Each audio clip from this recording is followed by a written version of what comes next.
Let's start our beautiful day with a beautiful prayer by Dr. Manali. Please come on this stage and let's kickstart this beautiful morning. Vakratunda Mahakaya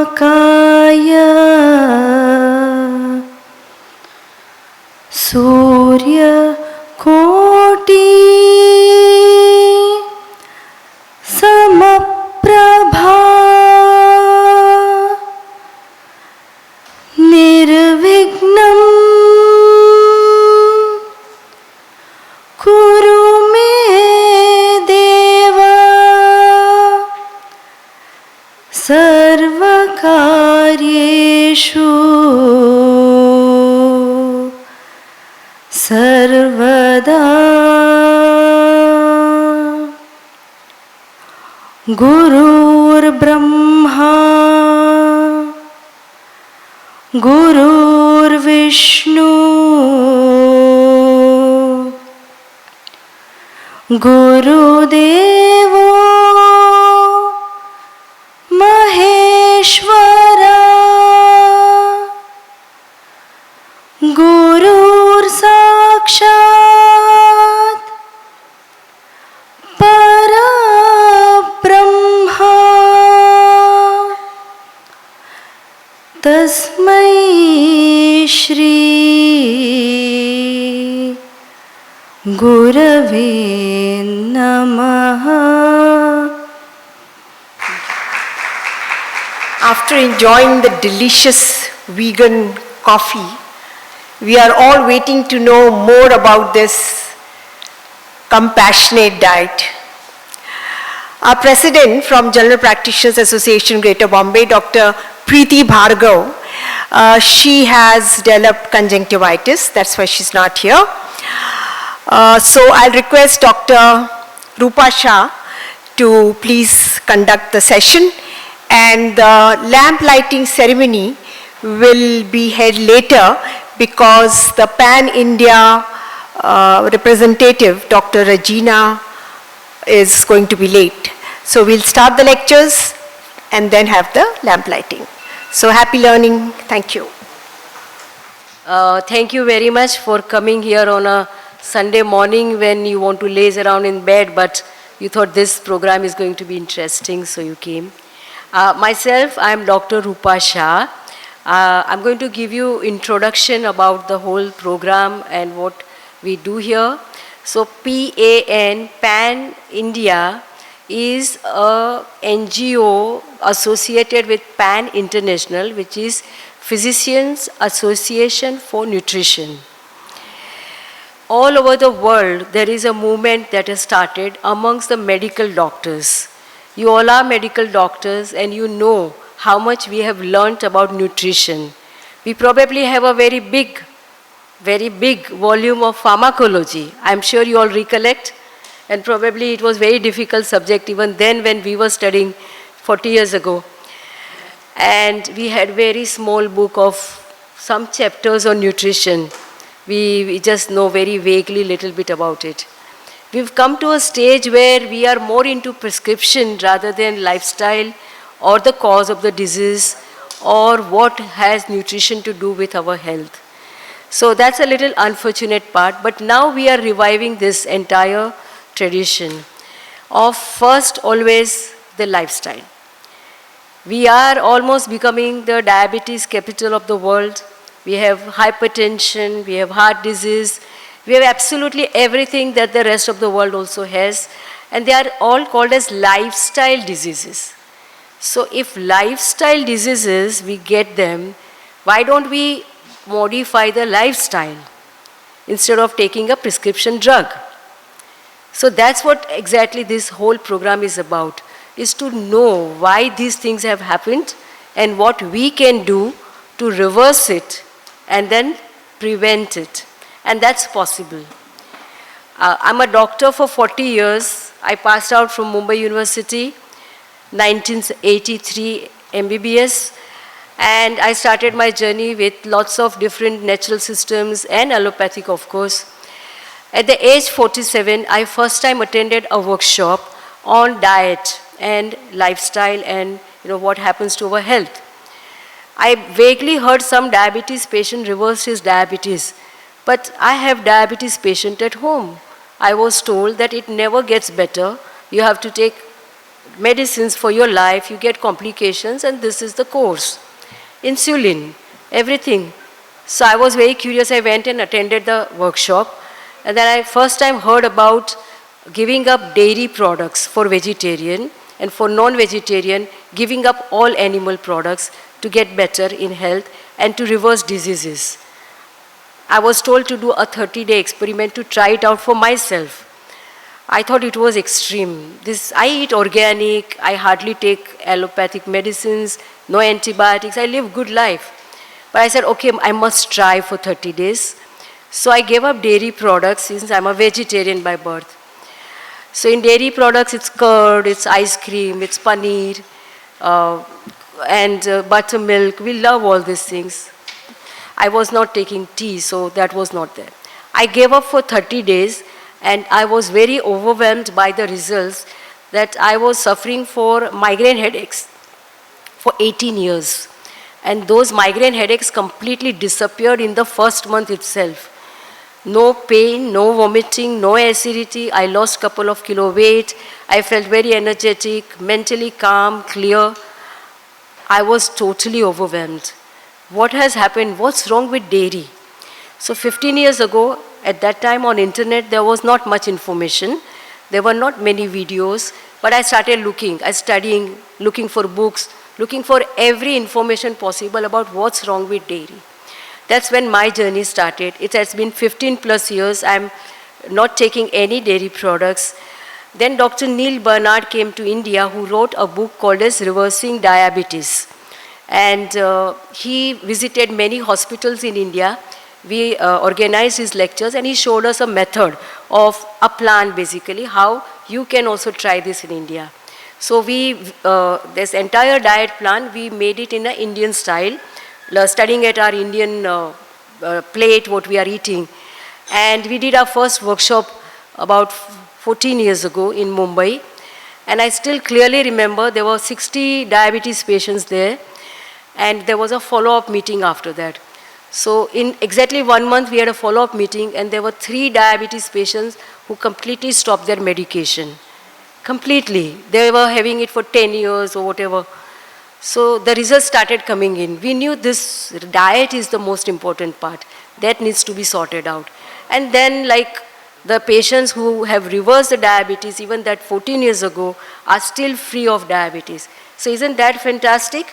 It's not just reversing, it's also preventing.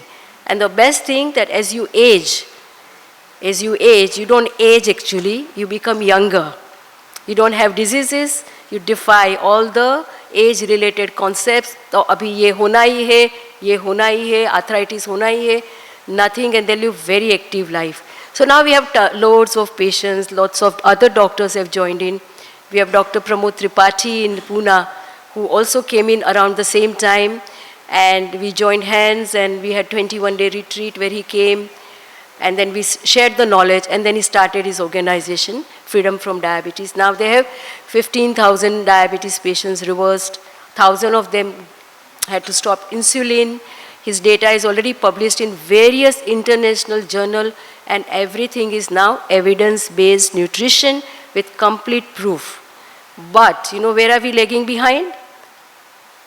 Our own community is not yet knowing about it. Right? I'm sure some of you have heard first time what I'm talking. So our community needs to know about it. Because our patient does well, he goes back to the doctor, and doctor says, oh no, दूध तो पीना ही है, chicken तो खाना ही है, eggs भी खाना है. So now there is a gap in the system. So we decided that let's start our movement, inspire doctors to learn about it, and then start implementing in your practice. Everything begins with you first. Each of you, if some of you have diabetes, hypertension, maybe bypass, maybe arthritis, and maybe you are taking medication, but there is a chance, there is a hope. At any age, you can reverse diseases, you can put it into remission, and you can get healthy.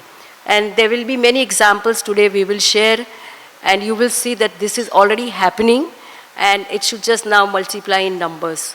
Whatever we will present today will be always evidence-based. There are plenty of websites, videos, books, everything is available, including film. The little clip that you saw were all Indian doctors of Indian origin. And the film, this was only a clip. The film will be released in a couple of months, which is a very long film called as Doctor in Me, which is about to complete. Now I would like to just tell you more in detail about the Pan India, our organization, which is international is USA and other countries, and then we are having our own in India. Dr. Rajina Shaheen is heading this organization in India, and I only represent the Mumbai part of it. Yeah, all the PAN ambassadors who are here today, Dr. Anand Kumta, Dr. Manali, all of you please come on the stage for a moment so that I can introduce our Mumbai team. Dr. Kiran Kulkarni, please come on the stage. Anyone else I'm missing? Please come on the stage. Dr. Sanjeev Khanna, Director of Pan India, Dr. Rajina Shaheen, and she is doing events all over the world, all over India. There are so many CMEs and sensitizing doctors to start learning about diet and lifestyle. So, Dr. Subhashri, Dr. Manali Rao, Rajina Shaheen. Yes. Dr. Anand Kumta, Sanjeev Khanna, Dr. Rohit Modi, Dr. Kiran Kulkarni, Dr. Kishore Jumani, Dr. Sunita Manglik, GPA GB member. I am Dr. Kumuda Dalal, GPA GB member. I am Dr. Supriya Patil, GPA member. Ma'am has eye infection, so she could not come. So, yeah, okay, let's do it. Please, water please. So we'll just start our event. We do it in an unusual way. We just water the plant. We are a plant-based society. Everything is plant-based, eating, living, thinking, and is compassionate. Please start with you. Yes. You all together can come, please. Please join the head. Yeah, please join the ritual before.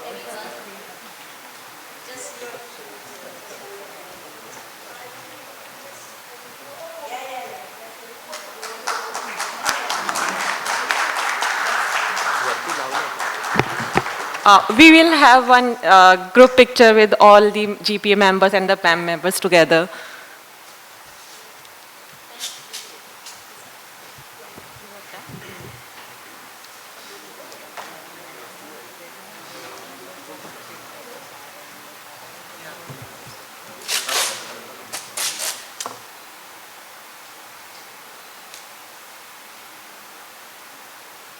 Our first speaker, to tell about the basics of plant-based diet. I thought it was very important because there's so much of confusion that's going on about the diet scene. You've heard of keto and you've heard of low carb and low fat and high protein, and there's so much confusion. So we said, let's just do the first talk as the basics, and he's going to give all the evidence-based proof about the plant-based diet and why this is the way forward. So, Dr. Anand Kumta sir is our vitreoretinal surgeon from Malad, and he's been following plant-based diet for more than 8 years now, and he's very thorough with the subject. And so let's hear from him right away without wasting any time. There will be time for question and answer. Keep your questions on hold. We will come with the mic, and then there will be a few minutes to answer the questions. Good morning everyone. I'd like to thank Dr. Rajina, the head of PAN India, and Dr. Rupa Bain and the entire team of PAN for the opportunity to speak here.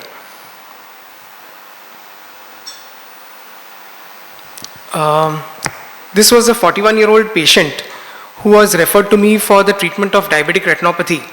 He was a type 2 diabetic for the last 15 years, and he was on 82 units of insulin. He also had hypertension and dyslipidemia. When I talked to him, I realized that he was quite open to a lifestyle change, so I referred him to a plant-based nutritionist. And over a period of 6 months, he lost 25 kilos only on a whole food plant-based diet. The insulin was completely stopped, and the HbA1c, which was 13 on 82 units of insulin, came down to 6.4, and he was almost off most of his medications except for a few oral medications. Now, how many of you doctors here think that this is a one-off case and something like this is just an anecdotal thing? To them, I would like to say that we see this very regularly in motivated patients whom we refer for diabetes reversal to plant-based nutritionists who do similar jobs. Remind me to tell you a little more about this patient, what's happening right now. So, as a veterinary surgeon practicing for the last 25 years in Mumbai, I am totally into modern medicine. But there is a missing gap. There's something missing in the management of chronic diseases.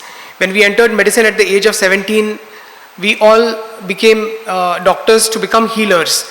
We didn't want to stand in front of the patient and tell them that you have an incurable disease, it runs in your family, your disease is going to get worse with time, you're going to keep on taking more and more medications, and you're going to suffer all the complications of diabetic retinopathy, diabetic nephropathy, and we just basically into management of chronic diseases.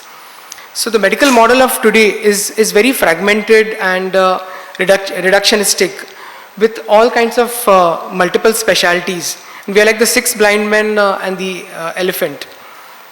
So we believe in single causes, chemical carcinogens, specific genes, single biomarkers like blood cholesterol, blood sugars, which are the surrogate markers of health, single diseases, and this encourages the development of drugs with side effects as a primary means of health maintenance. Basically what we are doing is we are manipulating these numbers and we think that we are giving health to the patient. So we are treating the symptom and not the cause. So here if you look at this cartoon, you can see leakage happening from these pipes here, and what we are doing is we are mopping up the floor or we are protecting ourselves from but we are not fixing the leak here, and that's what we intend to do with lifestyle. And the solution is of course lifestyle change, but all of us know that lifestyle does help, but most of us don't think how much it can help, and most of us don't go into, you can go to a cardiologist for years and without the cardiologist giving you any advice on lifestyle this. So these are the doctors who have inspired me, and whatever I have learnt is from them. You can call it Google University or YouTube University, and these are all rock stars. I would encourage all of you to listen to them. And we have rock stars in India as well. You have Dr. Rajina Shaheen, you have Dr. Rupa Shah, Dr. Nandita Shah, and Dr. Pramod Tripathi. So what is a whole food plant-based diet? It's a diet that focuses on vegetables, fruits, legumes, whole grains, nuts and seeds, and spices, and that's it. So it includes a whole food, one that is recognizable. Like if you look at this plate, you can recognize that these are all whole foods. It excludes refined foods like added sugars, white flour, and processed oils. If you look at this plate, you will not know what all goes into this. You cannot identify the ingredients of this. And of course, all animal products are avoided, especially dairy. So this is whole food and this is processed food. So it includes oranges but not orange juice. It includes dalia but not bread. It includes steel cut oats but not oats cookies. It includes brown rice but not white rice. So we should understand what are the 4 main components of any chronic disease. Then we'll understand how a plant-based disease diet would help us. So there are 4 components of any chronic disease, whether it's diabetes, cancer, or heart disease. So this is inflammation, oxidative stress, lipotoxicity, and dysbiosis. So we'll go one by one. Inflammation is a part of each and every disease, whether it's coronary artery disease, diabetes, or cancer. And a study done, you all heard of CRP, that's C-reactive protein, and it's a very elegant test to determine the amount of inflammation in the body. And people who are on a plant-based diet have the lowest levels of CRP as compared to those on a Western diet who are almost 4 times higher. Next is oxidative stress. We've all heard of free oxygen radicals causing damage and degeneration in the body. Now, to demonstrate this, just cut an apple in half, and after some time you'll find that it turns brown, and that's because of oxidative stress. And this is literally what's happening with disease and aging in our bodies. But what you do is just take a little lemon juice and apply it on half of the cut apple, And you will find that this doesn't happen. And this is what happens with a whole food plant-based diet with all the antioxidants that are very rich in the food. So all plant-based eaters have a much higher antioxidant status because of all the antioxidants and phytochemicals which are there in this. Now lipotoxicity is an extremely important concept, and refers to accumulation of fat. We are familiar with fat under the skin and in the abdomen, but we are not aware of fat inside the cells. And this is a very major cause of disease, especially type 2 diabetes. When we come to insulin resistance, we'll see this. So plant-based eaters have the lowest rate of obesity, lowest saturated fat intake, and lowest intramicellar lipid. And this is the cause of insulin resistance, which causes type 2 diabetes. And of course, we are all aware of the importance of the microbiome. And the microbiome thrives on the fiber which comes from whole plant foods. So plant-based eaters have a much favorable microbiome, which helps us to fight disease. So what are the advantages of plant foods, whole plant foods? They are calorically diluted, they have a low glycemic index, they have a high water content, extremely anti-inflammatory, very high antioxidants, and very high fiber. So when you look at this diagram, you will understand the concept of caloric density, that you can eat a lot of volume of food which will keep you satiated, but you've eaten very less calories, and that helps you to lose weight very easily. And of course, like nowadays we talk about how much protein is there in your diet, but the actual question that we should be asking is how much fiber do you have in your diet? And fiber is the most important thing. It literally acts like a jhadu or a broom to remove all the bad things in your diet. Reduces cholesterol, increases satiety, enhances immune function, improves GI diseases, stabilizes blood sugar, and improves the microbiome and improves regularity. Now oil is something which is absolutely forbidden on a whole food plant-based diet. It's 100% fat causing insulin resistance, and if I would throw a challenge to all of you to give up oil for a month or two, and you'll realize that you'll lose at least 2 kilos every month till you reach your ideal weight. And of course with that to stop dairy as well. Of course refined products like this, packeted foods have no place at all in our diet. Now what about fat? What about animal products? They have a lot of protein. So, and they are very favorite of all the new diets like paleo diet and keto diets. But they have excessive saturated fat, they have zero fiber, they have carnitine which converts to TMAO in the gut, which is atherogenic, has heme ion, pro-oxidants, pesticides, herbicides, advanced glycation end products, a lot of endotoxins and nu5-GC. So all these make it very unfavorable for diseases. What about dairy? Dairy has always been worshipped in the Indian diet. Now we consider this as to be very normal, but actually humans are the only animals that drink the milk of another species. So if you want to know what's in a glass of milk, it's 8 drops of pus, bovine growth hormones, antibiotics, feces, a lot of cholesterol, a lot of saturated fat, a lot of acidic protein which leaches calcium from bones. And it's associated with many conditions such as osteoporosis. We always thought that calcium from milk is very good, but actually it causes osteoporosis because of leaching of calcium from your bones. It's very high in saturated fat, bloating gas. 70% of people don't even have the enzymes to digest milk. So if you compare two sources of protein, a plant-based protein and animal protein, let's compare beans and meat. Okay, if you consider beans, they have a lot of high fiber, phytochemicals, antioxidants, prebiotics, and plant salt. This is all good. This is all the good stuff. Now, all this is zero in meat. On the other hand, all the bad stuff, that is the total saturated fat, cholesterol, heme ion, nu5-GC, chemical contaminants, and endotoxins, are very high in meat, and they are absent in the plant-based this. So when you consider any diet, whether it's Atkins or keto or what, we should be able to answer a few questions. It should be able to maximize health and well-being, should be able to minimize the risk of chronic disease, should meet the need for all essential nutrients. It should be satisfying, appealing, and acceptable, ecologically sustainable, and should be ethically justifiable. So there were 3 large epidemiological studies with thousands of participants, and the conclusion of that study was that when you compare people who eat plant-based as compared to ovo-lacto-vegetarians and people who eat an omnivorous diet, all the diseases, whether it's cardiovascular disease, hypertension, diabetes, all of them are significantly lower in people who eat plant-based. I would encourage you to read this book, The China Study, which is the most comprehensive study of nutrition ever conducted. And this also recommends a plant-based diet. If you study these blue zones, all of us have heard about the blue zones, like Okinawa, Japan, and Loma Linda, California. And these are the places where people live more than 100 years and they lead very active lives without disease. And the characteristics are that they are socially engaged, they have a lot of moderate physical activity, and the main thing is that they eat a whole food plant-based diet like sweet potatoes, corn, and they eat very little animal products, which is less than 4%. And they all eat legumes. What about if we consider our human physiology? We've all been told in our school textbooks that we are all omnivores. But if you look at whether you look at the dentition or you look at the GI tract, humans are definitely herbivores. So let's look at a few studies on reversal of chronic diseases. What about diabetes? Now, there's one thing that I wanted to mention. We know about type 1 diabetes, which is due to deficiency of beta cells. Now, there is a role of dairy in type 1 diabetes. And this is something which is operational in all autoimmune diseases. It's called molecular mimicry.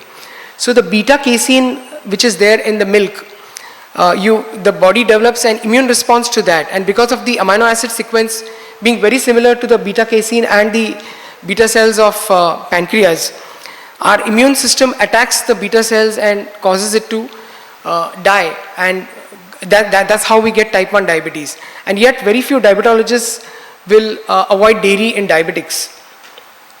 Dr. Neil Barnard reversed 75% of his patients with a plant-based diet in just 26 days. I'll skip this study and I'll leave it for the person who's speaking on diabetes. So let's come down to mechanism of insulin resistance. Type 2 diabetes is caused by insulin resistance. Now you have insulin molecules in the blood. We know that all type 2 diabetics have enough insulin in their body. You have the insulin receptors as well. And the function of that is to allow the glucose to enter the cell. But there's something that's happening that's called as intramyocellular lipid. That is collection of fat within the cell. And this is what prevents the insulin signaling, and it prevents the glucose from coming inside. So how do you get rid of insulin resistance? By becoming thin and getting rid of the intramyocellular lipid. And that's best done on a low-fat plant-based diet. So I'll just show you one patient who was a 58-year-old who had come with diabetes of 20 years. And he had gained 30 to 40 kilos of weight due to increases in the doses of insulin. And he was so fat that I could not even examine him on the slit lamp. So I sarcastically said, this was many, many years back, that he had put on so much weight that only bariatric surgery would help him. I never thought that he would undergo it, but he underwent bariatric surgery, and within a month he lost 20 kilos and he became nearly non-diabetic, and he was controlled only on metformin. Now this patient has lost 60 kilos of weight, and why did this patient have to go on insulin? He could have even easily controlled on diet, and all these things or complications could have been prevented. Now this is the cycle that many diabetics are on, medications causing more weight gain, causing more worsening of diabetes, and then more medications. The only way to come out of this is lifestyle. And weight loss up to a fifth to a tenth of body weight reverses diabetes in majority of type 2 diabetic patients. And I would like you to try this in your practice. What about cardiovascular disease? Dr. Dean Ornish in 1990 published his results of reversing heart disease. And he showed that the stenosis actually went down in patients who are on the diet, on a plant-based diet, and it went up in the control group. And there was a 300% improvement in coronary blood flow after 5 years. And these are remarkable results, and I think that all cardiologists should know about these studies. There was also a 40% decrease in cholesterol without any cholesterol lowering drugs. We all know the side effects of cholesterol lowering drugs. This is another rock star in the cardiovascular movement. He's in his early 90s but fit as a fiddle, and he has shown studies in his patients reversal of coronary artery disease. You can see this artery which is completely clogged up, and this is only on lifestyle, and this kind of results you cannot get with a bypass surgery or angioplasty. And the difference in the control group, whereas the whole food plant-based group, is that 62% of the control group had heart attacks or strokes within the next 5 years, whereas only 0.6% had in the whole food plant-based group. That means there was a 100 times decrease in complications. This is something which you cannot achieve with angioplasty, bypass, or with your statins. What about autoimmune diseases? So we talked about molecular mimicry, and that's the mechanism by which autoimmune disease happens because of animal products in the diet. This is a Dr. Brooke Goldner who was diagnosed with SLE at the age of 16, and she went rapidly downhill with renal failure, multiple strokes. She had migraine arthritis, and she was on a lot of immunosuppressives and steroids as well. She was basically a vegetarian, but she ate a lot of dairy. So then she was started on a special diet, which was a whole food plant-based diet with a high amount of raw foods. And after 4 months, she lost weight, no joint pain, no migraine, and the lupus test was negative. Now this is remarkable. This is not something which your rheumatologist can ever achieve. And since then she's been reversing autoimmune diseases all over the world. I would recommend you to go to her channel and check out all the testimonies of patients who reversed conditions like rheumatoid arthritis or vaginous granulomatosis. And this is the mechanism of molecular mimicry. Now for the last 30-40 years, there's been a diet called as a Swank diet. There was a neurologist called Dr. Roy Swank, who was promoting a low-fat plant-based diet. And he had almost a 95% remission. And yet no neurologist knows about this. So that's really surprising. What about cancer? A standard diet does promote cancer because it's low in antioxidants and phytochemicals. The animal products raise a critical hormone called as IGF-1, insulin-like growth factor, which increases the risk of cancer. In fact, processed meats and red meat are considered to be grade 1 and grade 2A carcinogens by the WHO. And of course, all these phytonutrients which are there, amazing compounds which are there in these colorful fruits and vegetables, they all actually fight cancer. Like if you take breast cancer cells in a petri dish and you pour broccoli juice over it, it'll actually kill the breast cancer cells. And cruciferous vegetables are extremely helpful. If you want to know a quick mnemonic for cancer-fighting foods, it is G-bombs: greens, beans, onions, mushrooms, berries, and seeds. What about kidney disease? Now, kidney disease is related to the dietary acid load, and the dietary acid load to the kidneys is very much more in all the animal products. You can see fish is at the top here, and all the plant foods are alkaline, and they improve kidney disease. Yet, if you look at the at a diet sheet given to a kidney patient, you'll often find egg whites, and you'll often find that fish is allowed once a week, chicken is allowed once a week, and they actually prevent you from eating things like greens and veggies because they may increase your potassium levels. So it's exactly contrary to what should be done. What about low carb diets? They are becoming very, very popular nowadays, especially the paleo and keto diets. And there are very charismatic people who promote these diets. But all the diseases are associated with low carb diets. And long-term studies have been done which show that the risk of death from all the diseases is about 50% more in all the patients following a low carb diet. And I would strictly advise you to get away from it if you are thinking of considering this. The Japan Public Health Center prospective study showed that if you replace just 3% of your calories from meat with a plant-based protein source, you can reduce the risk of cancer mortality by 40 to 50%. That's amazing, isn't it? So if you even make very small changes to your diet, you can have great, even if you're not willing to go the whole way. If you reduce your animal product consumption, reduce oil and dairy, you can still get a lot of benefits, not the full benefit though. What about COVID?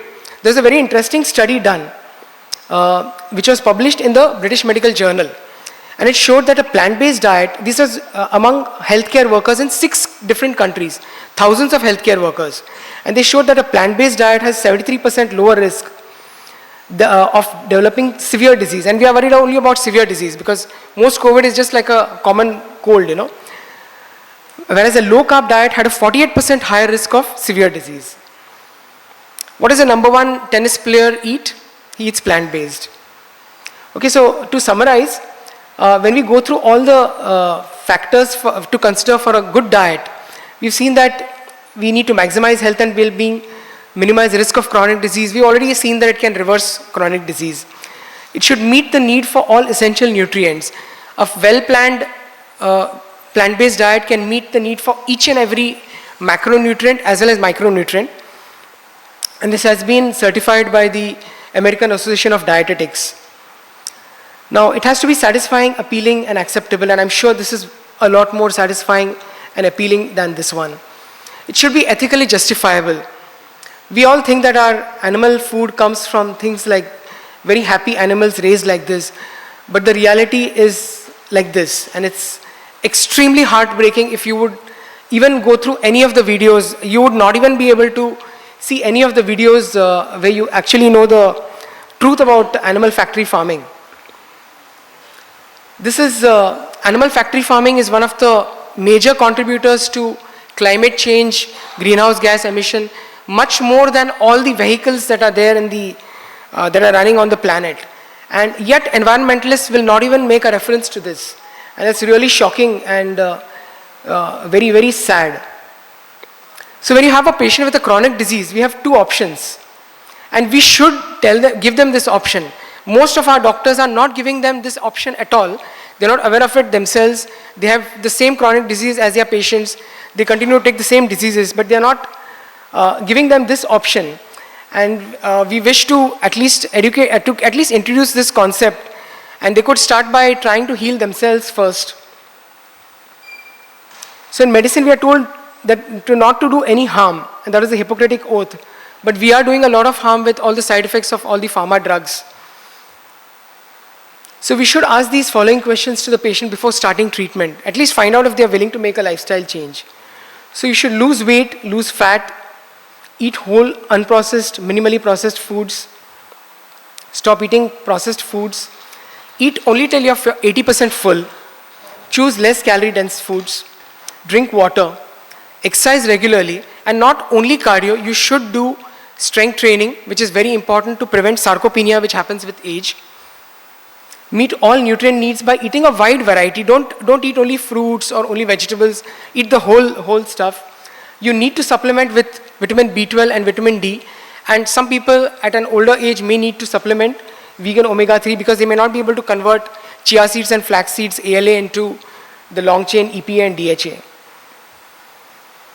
So the plant-based whole food diet can reverse most of the chronic disease without any side effects, something that no drug can do.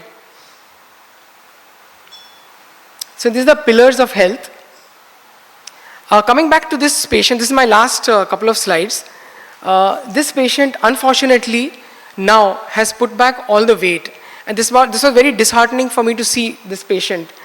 But it also, this doesn't happen to everyone. But, and he's almost going to go back on insulin now. And this is because he did not have family support. He was not motivated enough. And motivation is something that we have to keep motivating ourselves. And this happens to any field, like whether you're in medicine, you're in surgery. Unless you keep motivating yourself, you cannot achieve results. And I would again advise you to go through these doctors and their websites. And I would encourage you to go to this website and look at all the videos on disease reversal studies on plant-based diet. And also you can take a pic of this. These are all the resources. Do watch Game Changers and the other documentaries on health and these websites. So eat the rainbow and not the morgue. Thank you.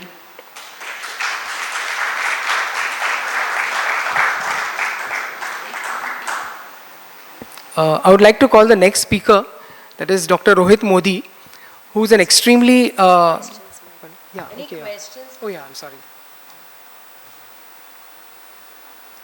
Are there any questions? Any questions? Just take them later.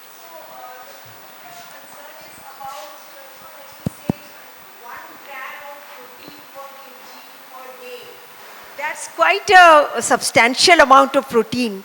And to get that much from plant-based, legumes and pulses and legumes and nuts and seeds, how is it possible?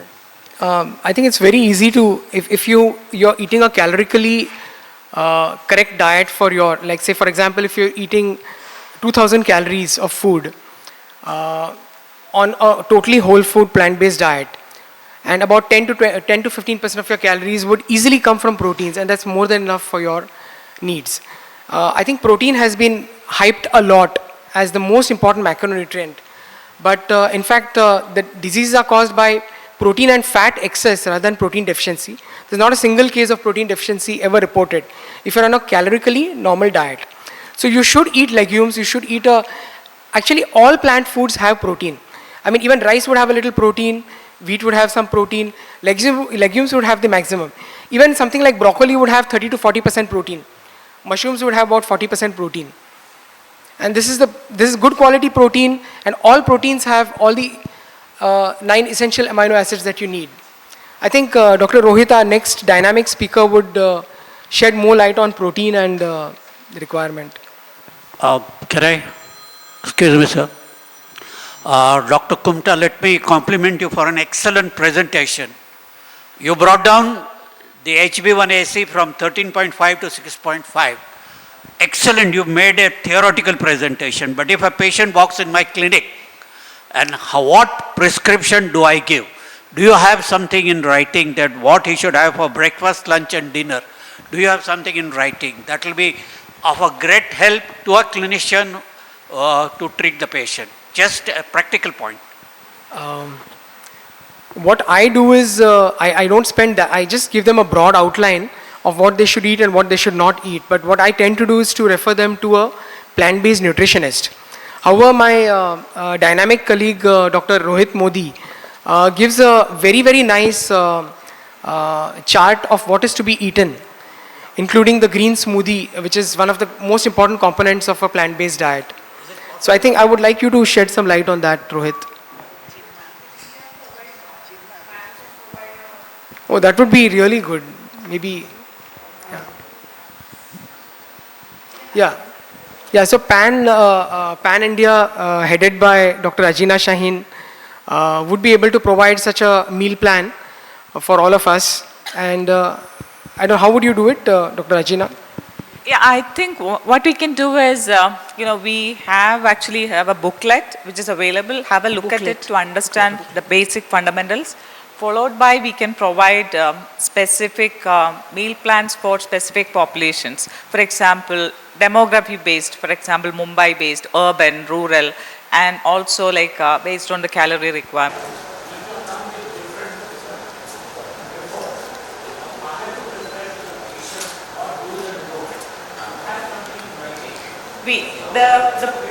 Yes, the prescription will come with generic understanding, okay, followed by specific recommendation of the diet plan for breakfast.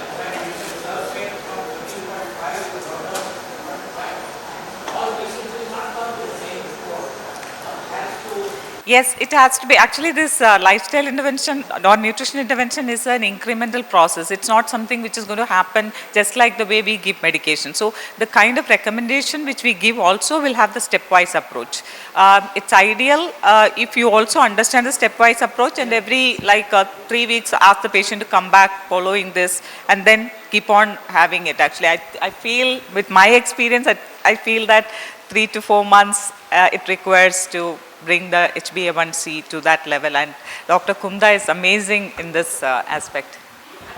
Yes, we do have. We will provide. Please, after this event get over, please provide these requirements in the group. We will work and rework on it and provide the recommendations in another 2 weeks or so.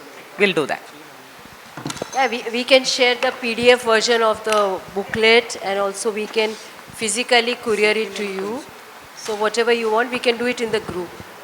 So the Dr. Rohit Modi, our next speaker, is also MS Opthel, and we didn't get to Dr. Kumta to share his journey, how he came on a plant-based diet.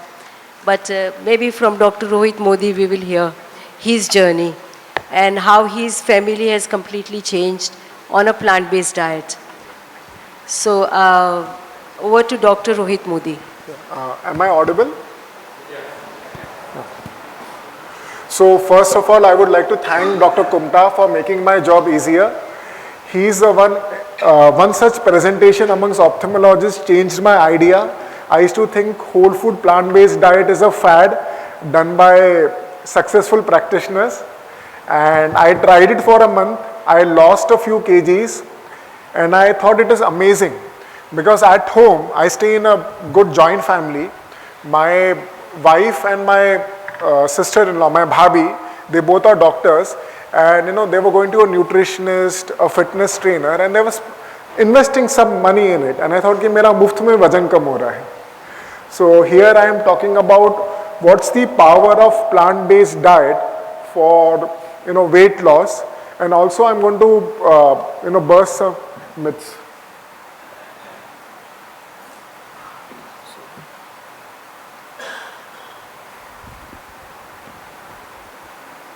So I'm a trained retina specialist, not an ophthalmologist, but the topics discussed during today's seminar should stimulate us to dive deep in nutrition. It's an elephant in the room which we fail to see when we are practicing. So when I talk to people, everybody wants a quick fix solution to weight loss. It's like an investment. People want to do derivatives or futures and options or Bitcoin, but as simple as an SIP done over a period of 20 years can generate enough wealth. So it's more of a lifestyle change when we think of a weight loss program, not a quick fix solution. And then on obesity, we are going to cover these things. And when we look at the criteria for obesity, I believe waist-hip ratio has got a bigger role than the BMI, because patients who have something like a renal failure or cancer, they anyways lose weight. So a lot of the unhealthy patients also may have a normal BMI, and a lot of healthy athletes may have a higher BMI. So waist-hip ratio becomes a very important marker. I don't know, there's something wrong with the... Now, according to an ICMR survey study was done, the obesity rates can be as high as 30% in our country. And this is when we look at the severe obesity rates. This is mind you above 30, this is morbid obesity, and it is constantly increasing for the last 4-5 decades in our country. And the reason is simple, the fast food revolution. How many of us would have actually taken chips, biscuits or bread as a lunch in a tiffin box or consumed it regularly? And now when I look at my daughter and my niece, it is so common to see them consuming and her friends regularly. And fast food joints are just lean washing. What is lean washing? They are one of the biggest contributors to the obesity epidemic, and they are trying to become the champions of the cause by stating that it is the physical inactivity which is causing the obesity problem. And we have been told, ingrained in us, that because we are leading a sedentary lifestyle, we are not working out enough, we are being obese. It is in fact the other way around. We are taking in more processed food, more calorie dense food, and that's the reason the obesity epidemic is on a rise.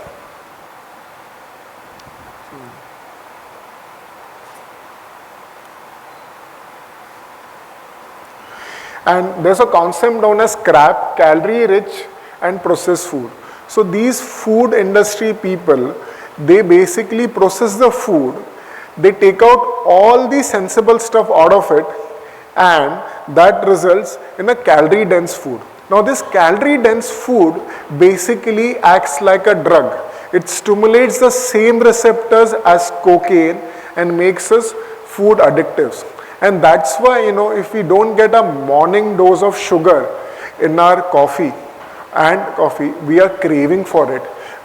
Sometimes we crave for that particular delicious meal from a particular restaurant, and then we get a satisfaction. That is exactly what we are looking at. The biggest addiction in our planet is not alcohol, smoking or drugs. It's the food addiction, what we are looking at. And what does obesity do? When we look at the major killers in our country, we can see a significant increase in the non-communicable diseases.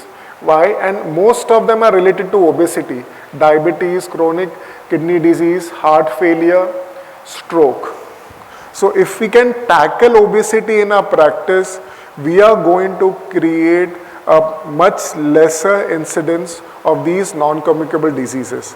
And I believe if one person in the family can change, that person can set a good example for the others in the family. Now, what are the options in front of us when we look at obesity? It can be surgical, it can be using certain pills, it can be diets. And we want to cover each one of them step by step. The first and the foremost thing is liposuction, which is a purely cosmetic procedure. Reason being, it acts on the subcutaneous fat. So even when there is a weight reduction, body fat percentage reduces significantly. What I have seen, it has no benefits on reduction of blood pressure, blood sugars, inflammation, cholesterol and triglycerides. So it's a purely cosmetic thing. It doesn't help in, if somebody loses that percentage of weight, automatically his blood pressure goes down, sugars go down, but not with liposuction. Now what about bariatric surgery? Dr. Kumta was not recommending bariatric surgery, he was just highlighting what a weight loss can do. Now bariatric surgery first which came out was basically cutting out 20 feet of intestines out. And what they found was severe protein deficiency led to liver necrosis, high mortality rate. I'm not talking about morbidity, I'm talking about high mortality rate. Now what has happened is, after learning from that experience, the most commonly done procedure is gastrectomy sleeve. Basically making the stomach into a sleeve so that the capacity reduces and that way the intake of food reduces. And the second most is, the other most common is gastric bypass. And the striking part is the third most common bariatric surgical procedure is a corrective surgery for the first surgery, the complication which had occurred. And once a corrective surgery is done, the risk of gut leakage, anastomosis issues increase. And that's why the mortality increase. With any surgical procedure, there is a long learning curve. It takes hundreds of cases for a surgeon to learn to get the precision right, and that is a time when there is a mortality. And mind you, 1 in 300 mortality is not a less number when we are looking at lakhs of procedure being done. And along with that, it has a severe risk of something known as a dumping syndrome. Also, severe nutritional deficiency. A lot of these patients have to be kept on multiple supplements, regular health checkups, and these patients, if they do not follow strict lifestyle, they can still put on weight. It is as simple as internal jaw wiring. That's what bariatric surgery is. A lot of surgeons want to label it as a fancy name as metabolic surgery. No, because when the bariatric surgery patients were compared to the patients who have lost equivalent amount of weight, the patients who are on diet lost weight had fared much better with terms of diabetes, with inflammation markers, cholesterol levels. Now, let's say the surgery part is risky, we all know that. Is there a magical pill? And there's a lot of talk going on for last 1.5 years about a magical drug. Not currently much available in India, it is mostly available in Europe and US. I'm going to talk about that. So the magical pill started around 100 years back. And that was with a drug named as DNP. DNP basically is used in pesticides and it increases the metabolism, the energy consumption, and that's why it helps in reduction of weight. It is still used by bodybuilders, by athletes to lose weight, and it is available online in spite of FDA warning against its usage. It can cause potential blindness, early cataracts, neuritis, apart from many other risk factors. Aminorex was another drug which was used. It was used as an appetite suppressant. It was known to cause severe lung damage. Thank you. And Meridia was responsible for heart attacks. Acomplia was responsible for psychiatric symptoms, and all these drugs had to be withdrawn from the market. But there are still drugs which are available. And when we look at the list of side effects, obviously the one which the least side effects which was used was Orlistat. Now this Orlistat is inhibits pancreatic lipase, so it reduces the fat absorption. Logical. The biggest downfall of this drug is it causes fecal leakage, and the company's website also mentions that you can carry an extra set of pants or wear dark color clothes not to get shame. So how many years are we going to ask our patients to wear those dark color pants or carry extra pants? And it is so embarrassing, or wear adult diapers to lose weight. Whereas a cumin, it's a herb which was compared to Orlistat, it showed a similar effect in getting the weight loss done. Now the blockbuster drug Ozempic.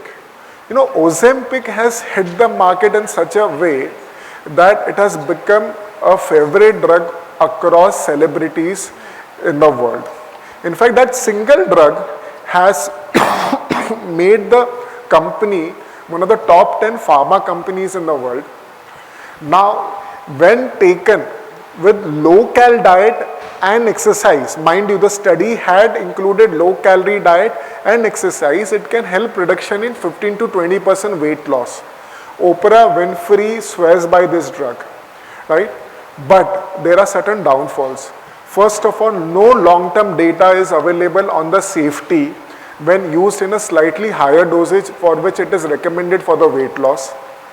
Second, studies have shown it causes more of muscle loss as compared to fat loss if it is not accompanied by a high protein diet and an intense workout to maintain the muscles. So, it's not a walk in the park that I'll start with the drug, I'll lose weight and I will look prettier for the next family wedding. It is not as simple. And mind you, if you stop using the drug, the weight comes back, and that too it comes back with a vengeance. You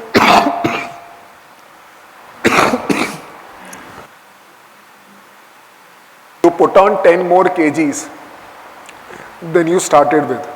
Apart from the risk of thyroid cancer increasing,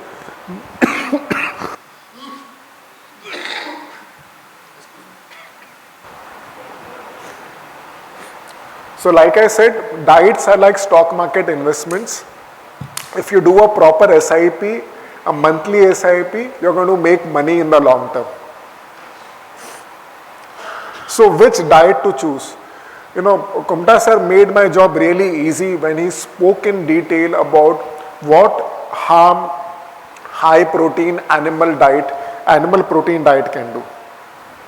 And when we look at that keto diet, I've seen my own extended some family members going on a keto diet, some versions of keto diet, and just want to highlight, the keto diet is speaking against legumes, dal. All the blue zones, when we study their diet, they have an ample amount of beans and legumes in it. And it is a traditionally be a part of our Indian culture. How can a diet be devoid of it and considered healthy? Then they have recommending steak, ham, sausage, bacon. Just open the WHO website for cancer. They label these processed meat as #1 carcinogen in the same category as smoking. It is as risky as smoking, and they are full of saturated fat, and they are recommending cheese, butter, cream. All of us know these food products consumed in higher quantities increase the risk of ischemic heart disease, stroke, weight gain. Now there is another favorite diet, a fancy diet known as the Atkins diet, which said that initially we'll go for low carb and in phases we will increase the quantity. But again, if you see, They are focusing on animal protein. And then there is another variant, I would say, of keto is paleo, which focuses a lot on going on the animal protein diet. So all these are low carb diet with different versions which have been promoted. Now, when the keto diet was put to test, their logic is that if a carbohydrate high diet is taken, it stimulates insulin secretion, which causes fat deposition. So let us cut down the carbohydrates to a very low level, increase fat, so that your body starts metabolizing fat, and that way we can lose weight. So we have to put it to the test. We doctors want evidence. Now this group was funded by a group which believed in the Atkins diet, and they had $40 million of funding. So what they did, for the first 4 weeks, they kept a patient on a calorie restricted diet, but it was a diet which was routine, a high carbohydrate diet in which 50-60% was carbohydrate intake.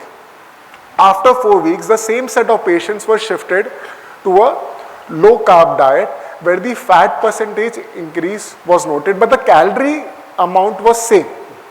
So when the companies say calorie is a calorie, they need to lose the same amount of weight. But that didn't happen. Body's metabolism changed.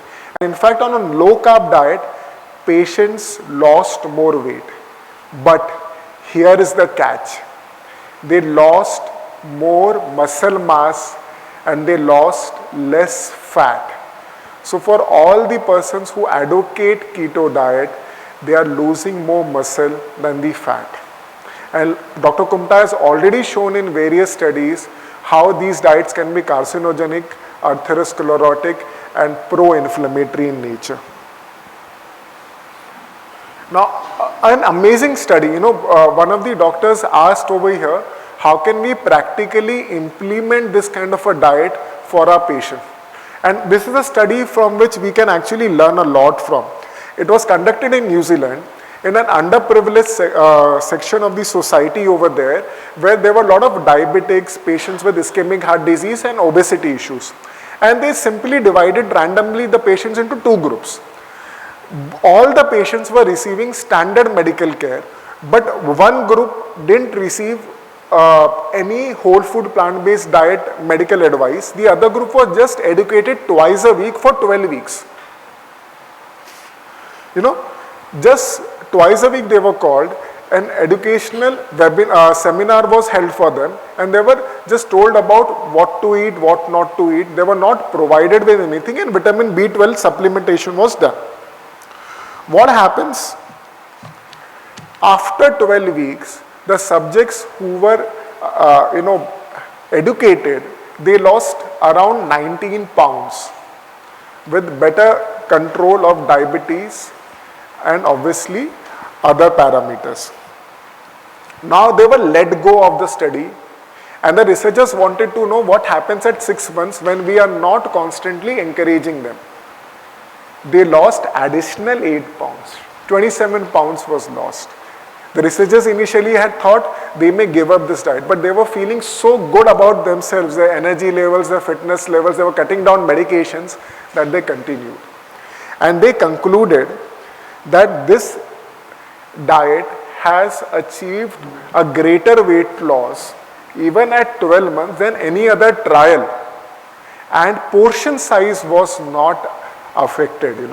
The best thing about whole food plant-based diet is you do not need to control the portion size. Our body is a master auto-regulator. For how many years are we going to measure our calories? How many years we are going to say half a cup of dal, half a cup of sabji, 1 roti? So we don't need to be on a diet. We just need to control the quality. Quantity, body will auto-regulate. Something similar was proven by another study by Neil Barnard's group, where he compared a low-fat vegan diet, that is a whole food plant-based diet, but low in fat, with a standard American Diabetic Association diet. Now you have a head-on comparison with a diet which is recommended by one of the apex organizations for diabetics, that is American Diabetic Association, with the low-fat vegan diet. And what did he find? Greater amount of weight loss, the total cholesterol reduced further, better control of glycosylated hemoglobin in the patients who were going for a whole food plant-based diet. And what they were told? To avoid animal products, fatty foods, and increase dietary fiber by favoring beans and green leafy vegetables. But amazing part, portion sizes were not controlled. And when we're talking about carbs, we need to realize that we are asking them to stop refined carbs. We are encouraging them to have more complex carbs. I'll just skip this slide because the benefits of whole food plant-based diet has already been covered. And this is what happens, that you tend to be satiated faster when you're having a combination of grains, beans, and fruits and veggies. So the biggest question everybody asks us is, where will I get my calcium from if I am not having dairy? Well, let's not get the calcium through the middleman on the broker, that's the cow. The cow is eating green leaves, from where she's getting the calcium. We can have much more amount of calcium from other plant-based sources, and a lot of these are easily available. Will I get enough protein? Well, the biggest mammals in the mother nature are herbivores, and it's a popular myth promoted by the dairy, meat and the protein supplement industry that we need a special source of protein. We do not need that. The recommended daily allowance is not 1 gram. It is 1 gram if you take the lean body mass. But if you're taking about the whole body weight, average 60 kg weighing person will require around 50 grams. Now I'll tell you from where it can come. Legumes, whole grains and nuts. And let's say you're talking about a 2000 calorie, that is what Dr. Kumta was talking about. If you have potato, we hate potato, we think it's a useless vegetable. And if you just have potato and you clock 2000 calories, mind you, it's not very easy to clock 2000 calories on potato only. You get 42 grams. You're very close to 50 grams. Let's say you have, you're having blueberries, it is 48. You're almost clocking 50. Let's say you have broccoli, again not possible, not recommended, 146.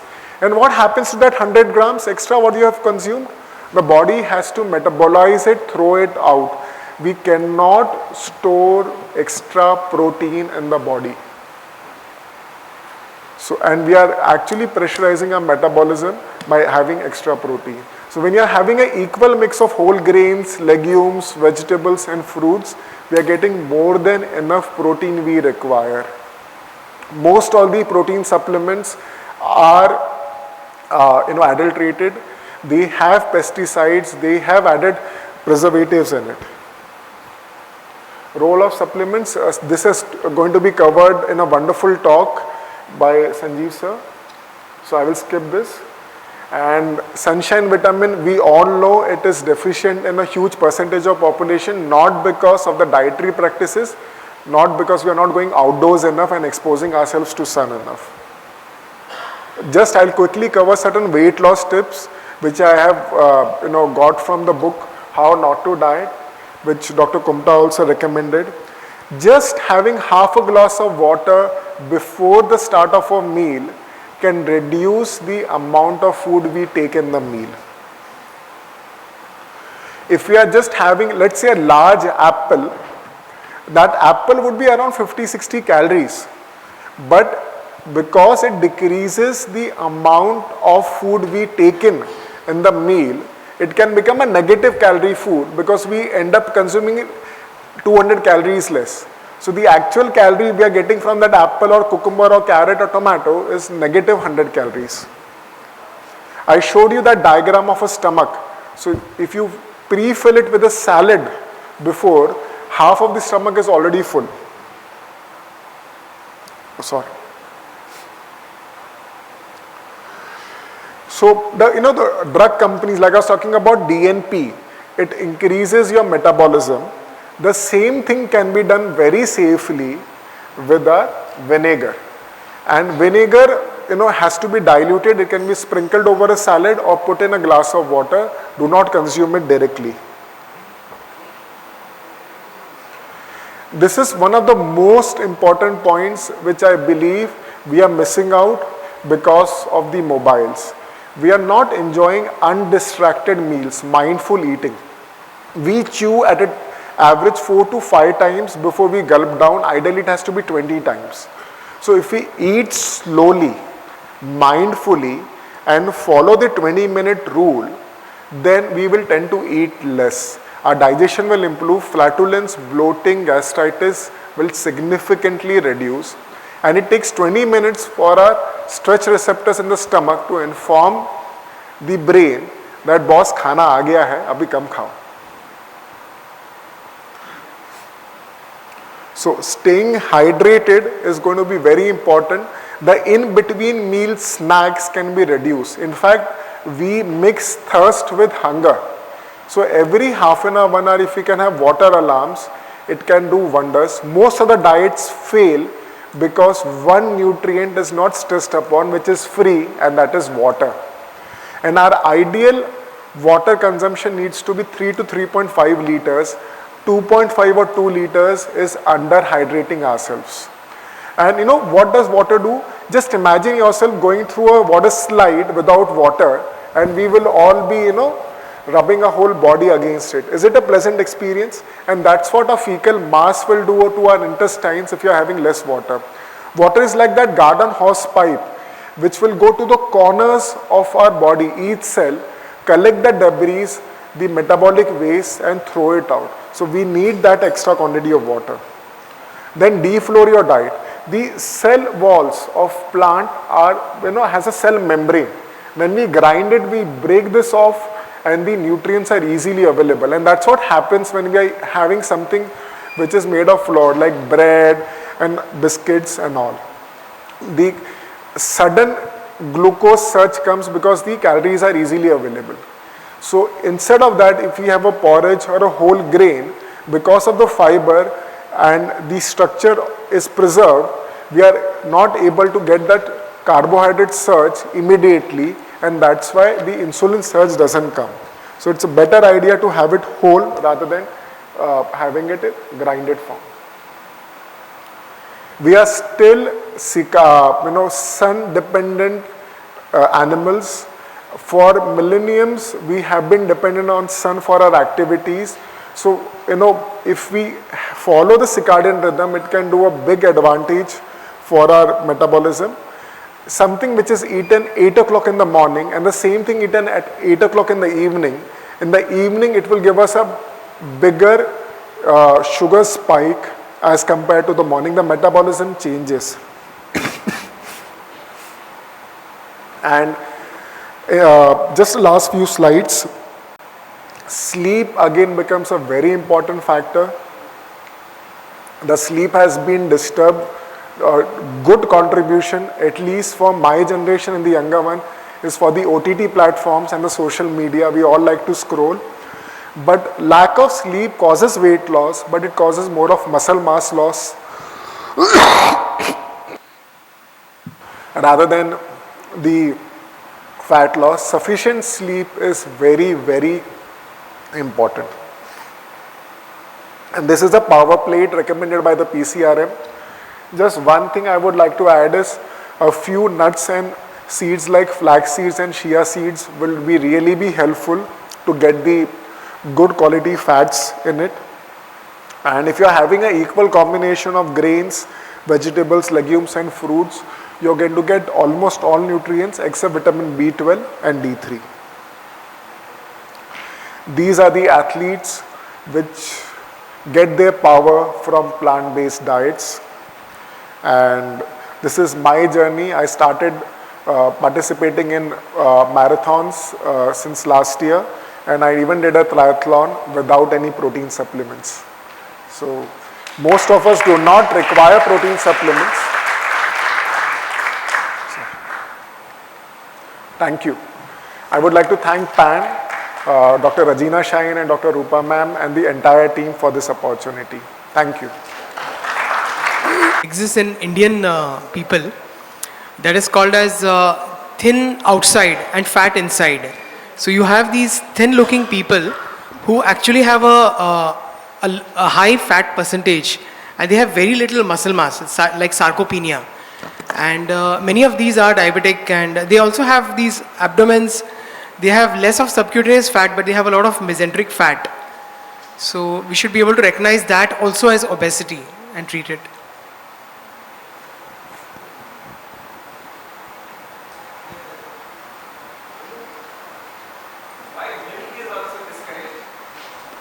Yeah, so, milk is basically first Mother Nature has designed it for the calf.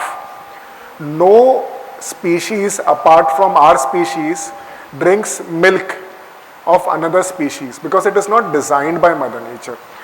It is high in cholesterol, saturated fat, it is high in bovine hormones. Now these bovine hormones or sex hormones are responsible for the growth of the calf into a cow. But these hormones when ingested by us cause fat deposition, insulin resistance. They are one of the biggest contributors to problems of diabetes, PCOD, PCOS. It is a well proven fact. You just put a lady who's suffering from PCOD, PCOS on a dairy free diet, within a month or two, you can see a significant change. I routinely see that, this was a fact which was highlighted by Dr. Kumta to me when we were discussing. He told that, Rohit, the parents who have diabetes, their daughters have a much higher risk of PCOD. So when I explain them in short that you are supposed to cut down dairy, I have seen that some of the daughters have taken it sincerely and they have come back to me after a month and two and they have told that after years we have got regular cycles. And we are surprised that nobody told us this fact. So milk and milk products, let's say paneer, we say paneer is a great source of protein and we should all have it. Paneer has got significantly more number of calories from saturated fat and cholesterol rather than from protein. If you just replace paneer with tofu, you get all the advantages of extra protein which tofu has, devoid of all the side effects of protein. And if it not adulterated, most of the paneer we get it in market at rates that they cannot make paneer at that rates. It is a combination of tuna, it is milk powder and oil which is available. I am talking about what if you get a pure paneer, it is having these advantages. If you get an adulterated one, you will get all the other disadvantages of whatever adulteration is there. So buttermilk is obviously a diluted form of a milk product. Yeah, curd is having a good probiotic, but most of the times what in probiotic we need is a small dose of those microorganisms. What we need is to feed these gut bacteria, and the feeding will happen through the fiber which is present in our dal and in our green leafy vegetables.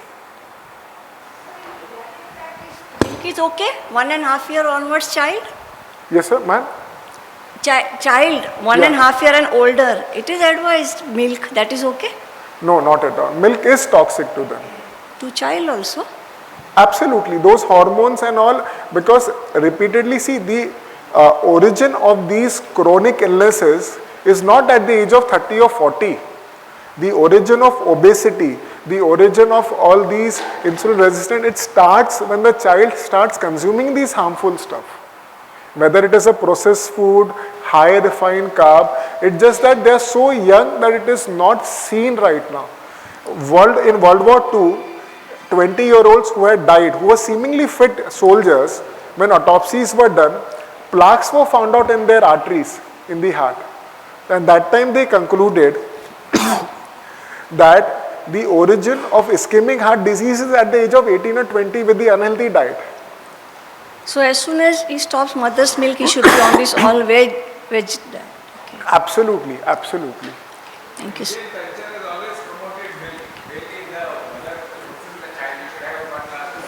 Go to the school, go to college after having milk. So that is controversial. So yeah, that's the reason. See, sir, we are here to present the evidence. We are not against any culture, any religion or something. What we are here as doctors for a scientific discussion with evidence, and there is enough evidence to show that milk is not for us. And so the milk consumption has only increased in last 2.5 decades. The milk consumption, like I don't remember paneer being made in my family when I was in school. It was only mostly with a certain community of people. It has brought in a way, in a marketing way. Milk was promoted by our government.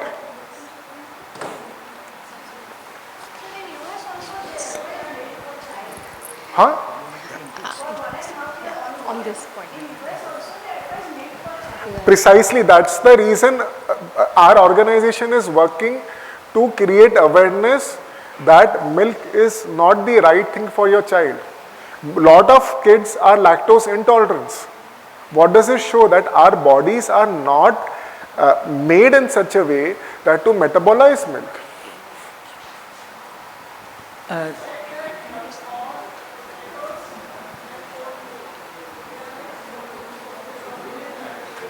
No, I just showed the protein content. I am not saying they are rich source.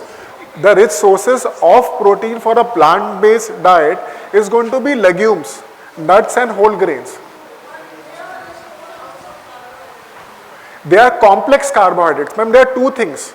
The food industry is very smart when they say carbohydrates.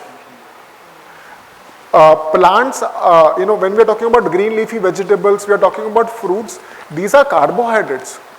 But they are way different than having a carbohydrate from something which is made of maida or a refined carb. These two metabolize in a very different way. Let's say I am talking about beans. They are high in carbs, but they have got something known as resistant starch. Resistant starch is not being digested by a human side, but it is meant for the gut microbiome. And there is now enough data to show that this gut microbiome, the good bacteria, have a central role in preventing autoimmune conditions. And the bad gut bacteria, which gets promoted by eating meat, non-veg, dairy and processed food, have a big role to play in autoimmune conditions. Huh? So it has to be, obviously, you have to have all the food groups, what has been mentioned. So potato alone is not a problem. Soya milk is great. I believe we are short on time. We can have another discussion. Let the other speakers. We will have now the panel discussion, and there will be other nutritionists and doctors will be sitting.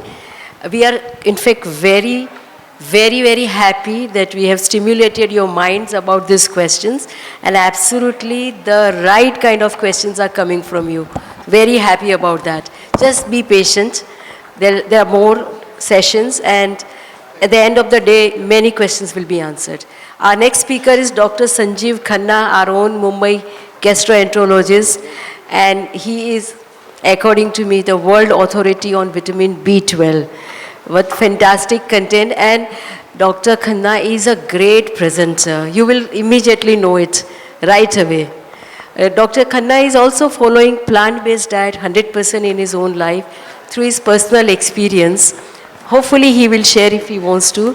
So all of these doctors who are speakers are 100% plant-based, following in their own life first. And then they are talking about the other people following it. So vitamin B12, our biggest topic. Everybody says that if you are on a vegan diet, you will be severely deficient on vitamin B12. You must take supplements, or the plant-based diets are very, nutrition deficient. So let him talk about vitamin B12 and tell you what exactly is going on there. Thank you all for being here on this bright Sunday morning and sparing time for something which is really going to affect the further course of our life and hopefully of our patients. I must thank Dr. Rupaben Shah, Dr. Ajina Shaheen, and all the pioneers of Pan International and Pan India. And it's my fervent wish that it very soon becomes Pan Global and envelops the whole earth, so that we have a much better lifestyle which our children and grandchildren will inherit. My topic, ladies and gentlemen, as you see, is nothing short of controversial. And after the two young, very fit men who came ahead of me, I'm glad that the organizers have put this so that my abdominal girth is not visible, and I might have the least hair in this audience, and maybe I'm among the eldest over here, but I'm a fledgling as far as whole food plant-based is concerned, and I've been on it really just for the last 2.5 or 3 years. So pardon my ignorance if some intricacies are beyond me. So ladies and gentlemen, I'm a gastroenterologist. A gastroenterologist spends most of his day looking inside people using these various devices. If you have ever been to one of these, hi-fi society meetings and get-togethers, you will see people getting together and talking about the famous cardiologist who did my angioplasty and the famous cardiac surgeon who cracked open my chest and plumbed all my blocked vessels. Have you ever seen anyone talking about who did my colonoscopy? So we are in the very, very low glam ratio of the medical specialists. But so be it. I can tell you that in the 3 years I spent in gastroenterology at the famous, pioneering St. GS Medical College, KEM Hospital, my exposure to diet was possibly for about 6 hours. And out of that, B12 must have been 6 minutes. So there we are.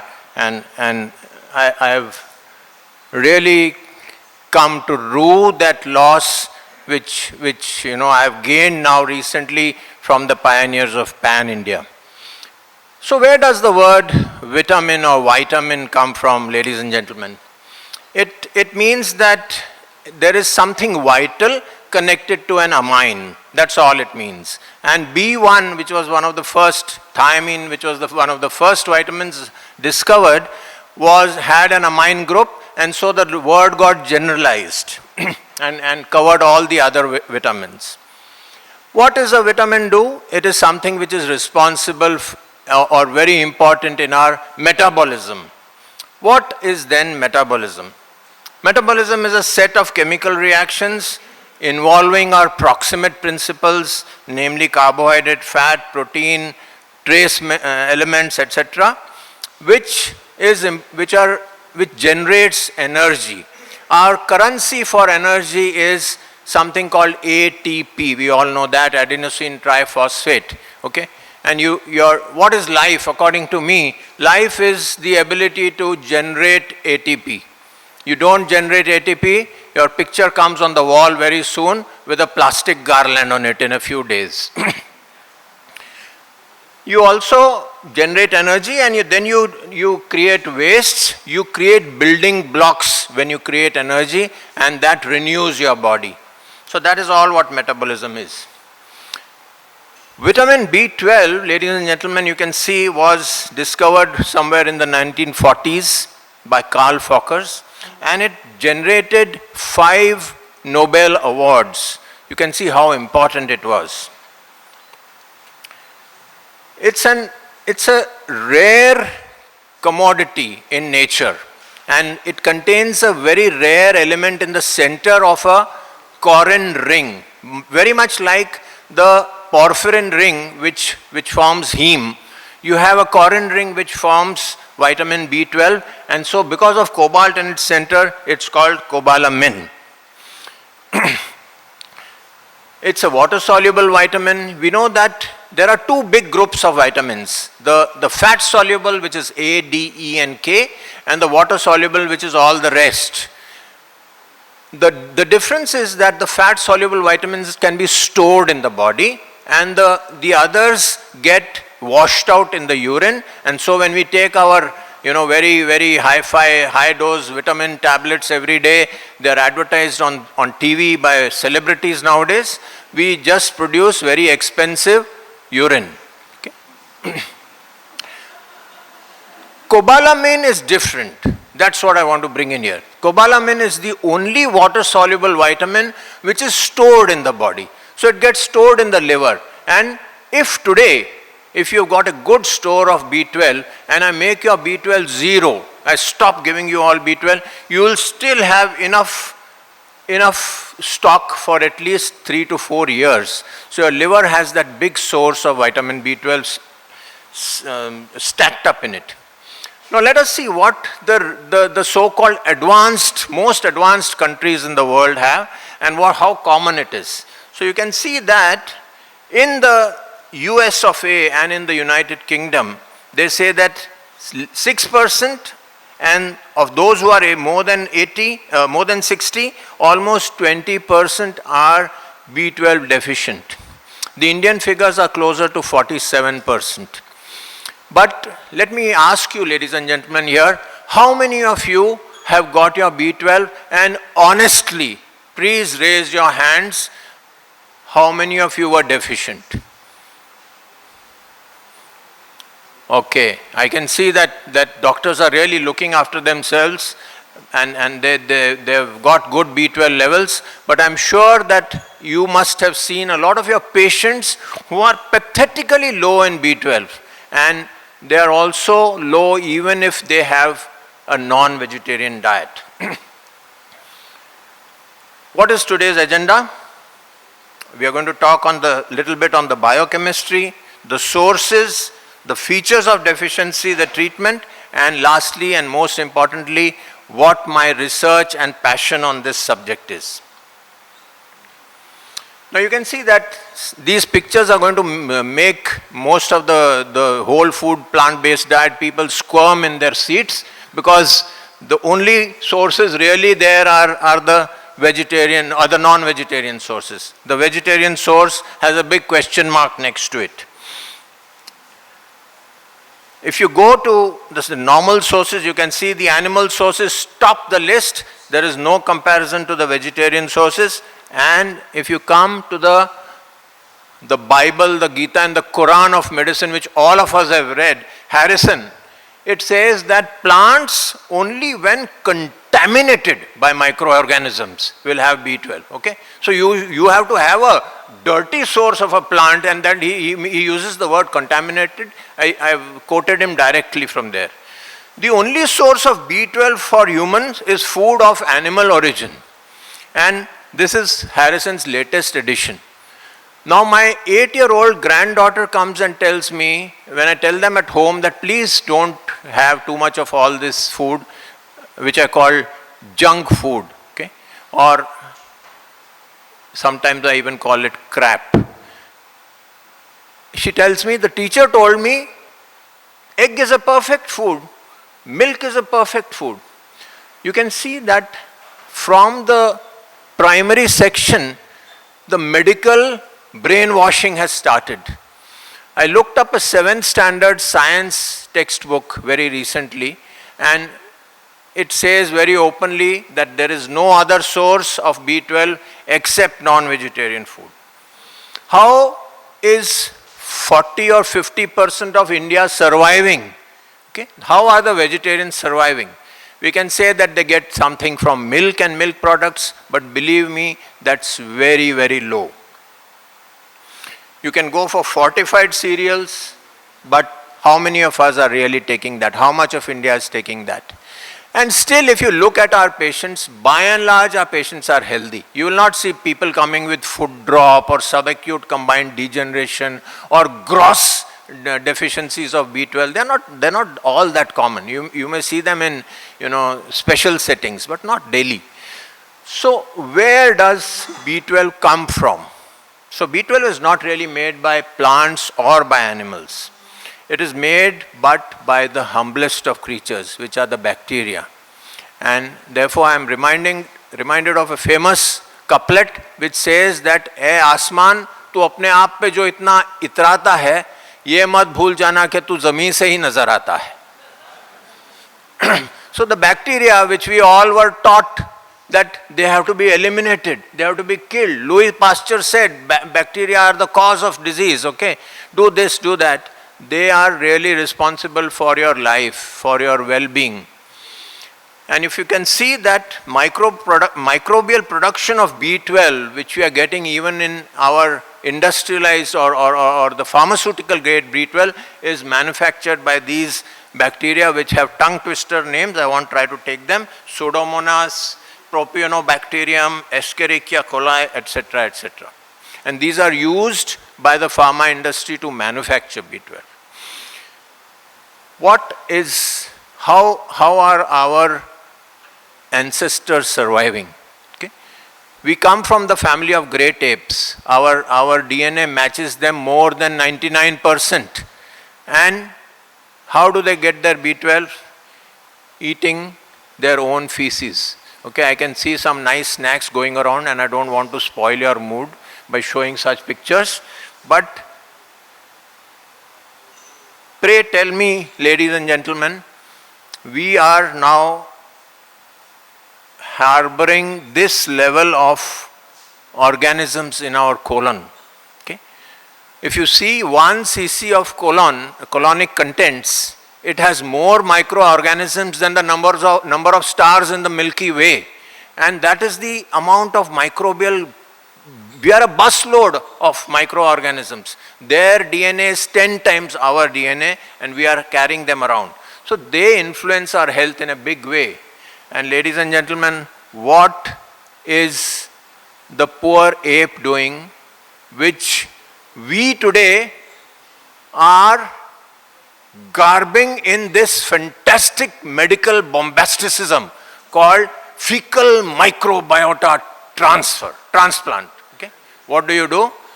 My colleague Dr. Newton is here and she will testify to that, and the research is going on at Hinduja Hospital where they have done a lot of these cases.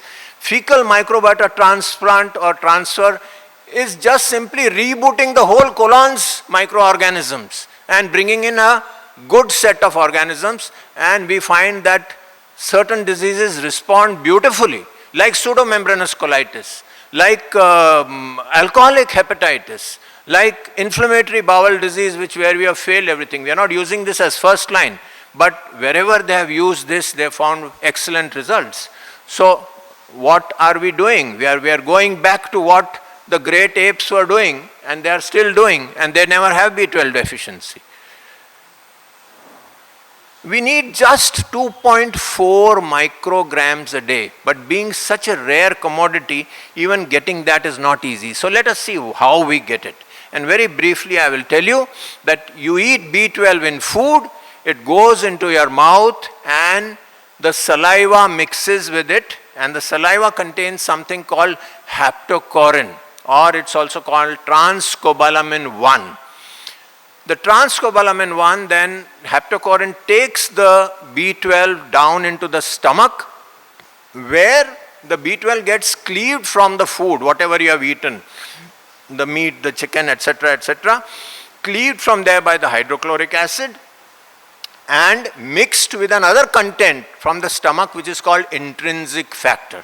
Intrinsic factor of Castle, which is a glycoprotein secreted by the parietal cells, and this whole complex then moves into the duodenum.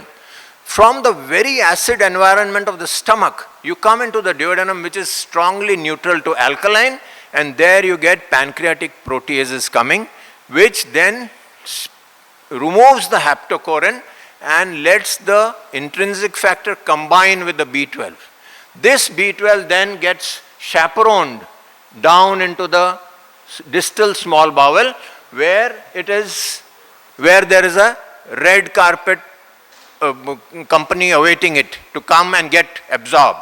So there are receptors in the distal ileum which allow the haptocorin, which allow the B12 to get separated, and then another carrier protein called transcobalamin 2 takes it to the liver, and then you get an enterohepatic circulation going on. Part of it which goes into the circulation and reaches the kidney again gets reabsorbed by a beautiful mechanism called megalin, another carrier protein, which again saves the B12. So you can see that even if you're not taking too much B12, you have these intrinsic safety mechanisms built into your body. Let's talk a little bit on the biochemistry, and you can see that the B12 has this habit of going along with someone. It rarely likes to travel alone. It likes to go in company. So in the mouth it takes the salivary haptocorin, in the stomach it takes the intrinsic factor, in the distal ileum it takes transcobalamin 2, and what does it do in the body? You know, when you get married, you have a bhatji, or you have a molvi, or you have a padri who finalizes the rituals, the whole ceremony. Like that, you need B12 to finalize certain very important biochemical reactions. So I'll go to that. I know biochemistry was always a painful subject. We had to read it the previous night and mug all those cycles. Krebs, Emden-Meyerhoff, even the names give me goosebumps, and sometimes, but let us see what really it does. So you have this beautiful enzyme called methyl transferase or methionine synthase. And this methionine synthase is required to convert something very toxic called homocysteine to a much more effective product called methionine. These are amino acids. And this is accompanied by the presence of B12 acting as the bhatji or the Maulvi or the Padri there to conduct this whole ceremony. You don't have this transfer occurring, I will tell you what happens in a short while. You see that the moment this doesn't happen, the homocysteine will start building up and this cycle stops. The B12 is not there, your protein synthesis goes down, the conversion of folic acid, which is methyl tetrahydrofolate to tetrahydrofolate, which is required for DNA synthesis to make your purine and pyrimidine bases. Okay, DNA and RNA are the basis of life. You don't make them, you stop existing. Very simple. And what happens to that homocysteine molecule, which I told you will start increasing? Homocysteine is a very toxic molecule. It injures the arterial cell wall, almost cuts through it, and whenever there is a cut or an inflammation, you know that inflammatory cells will come in, they will start doing repair work there, so the monocytes come in, and that also leads to certain other toxic substances called LDL, oxidized LDL, which comes there, and that forms an arterial plaque. So you see that elevated homocysteine levels are responsible for a host of vascular diseases. And the vasculopathy, which is the basis of so many glam fields, the cardiologist's angioplasty, the neurologist's angioplasty, all that stops if you are only having a good B12 level.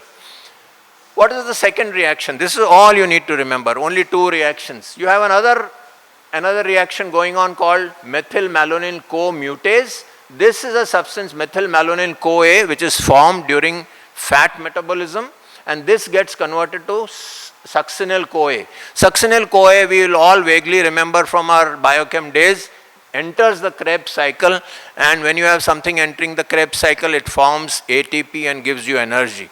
You break this cycle, your Krebs cycle goes down, your energy level goes down, and therefore most of the patients tell you that they are feeling tired easily, they are feeling fatigued, they feel confused, they can't think clearly, all that symptoms start coming up. And you can see that the moment this reaction stops, methylmalonyl builds up. Like homocysteine, methylmalonic acid is a very toxic product. And this damages the myelin sheath of your nerves. You know, the myelin sheath of your nerves is like an insulation factor on your nerves, which prevents the painful symptoms of neuropathy. The moment this builds up, MMA builds up, the axon sheaths get damaged, you start getting tingling numbness in your hands, feet, your toes start crumbling, your hands don't work, and the general debility and weakness comes in.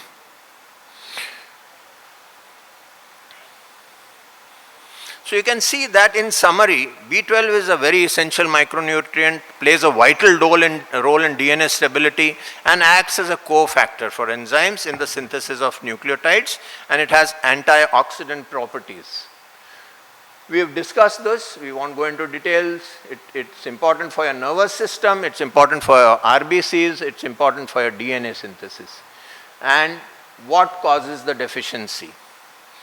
You can see that you can have a problem with your diet, or you can have a problem for pathophysiological reasons.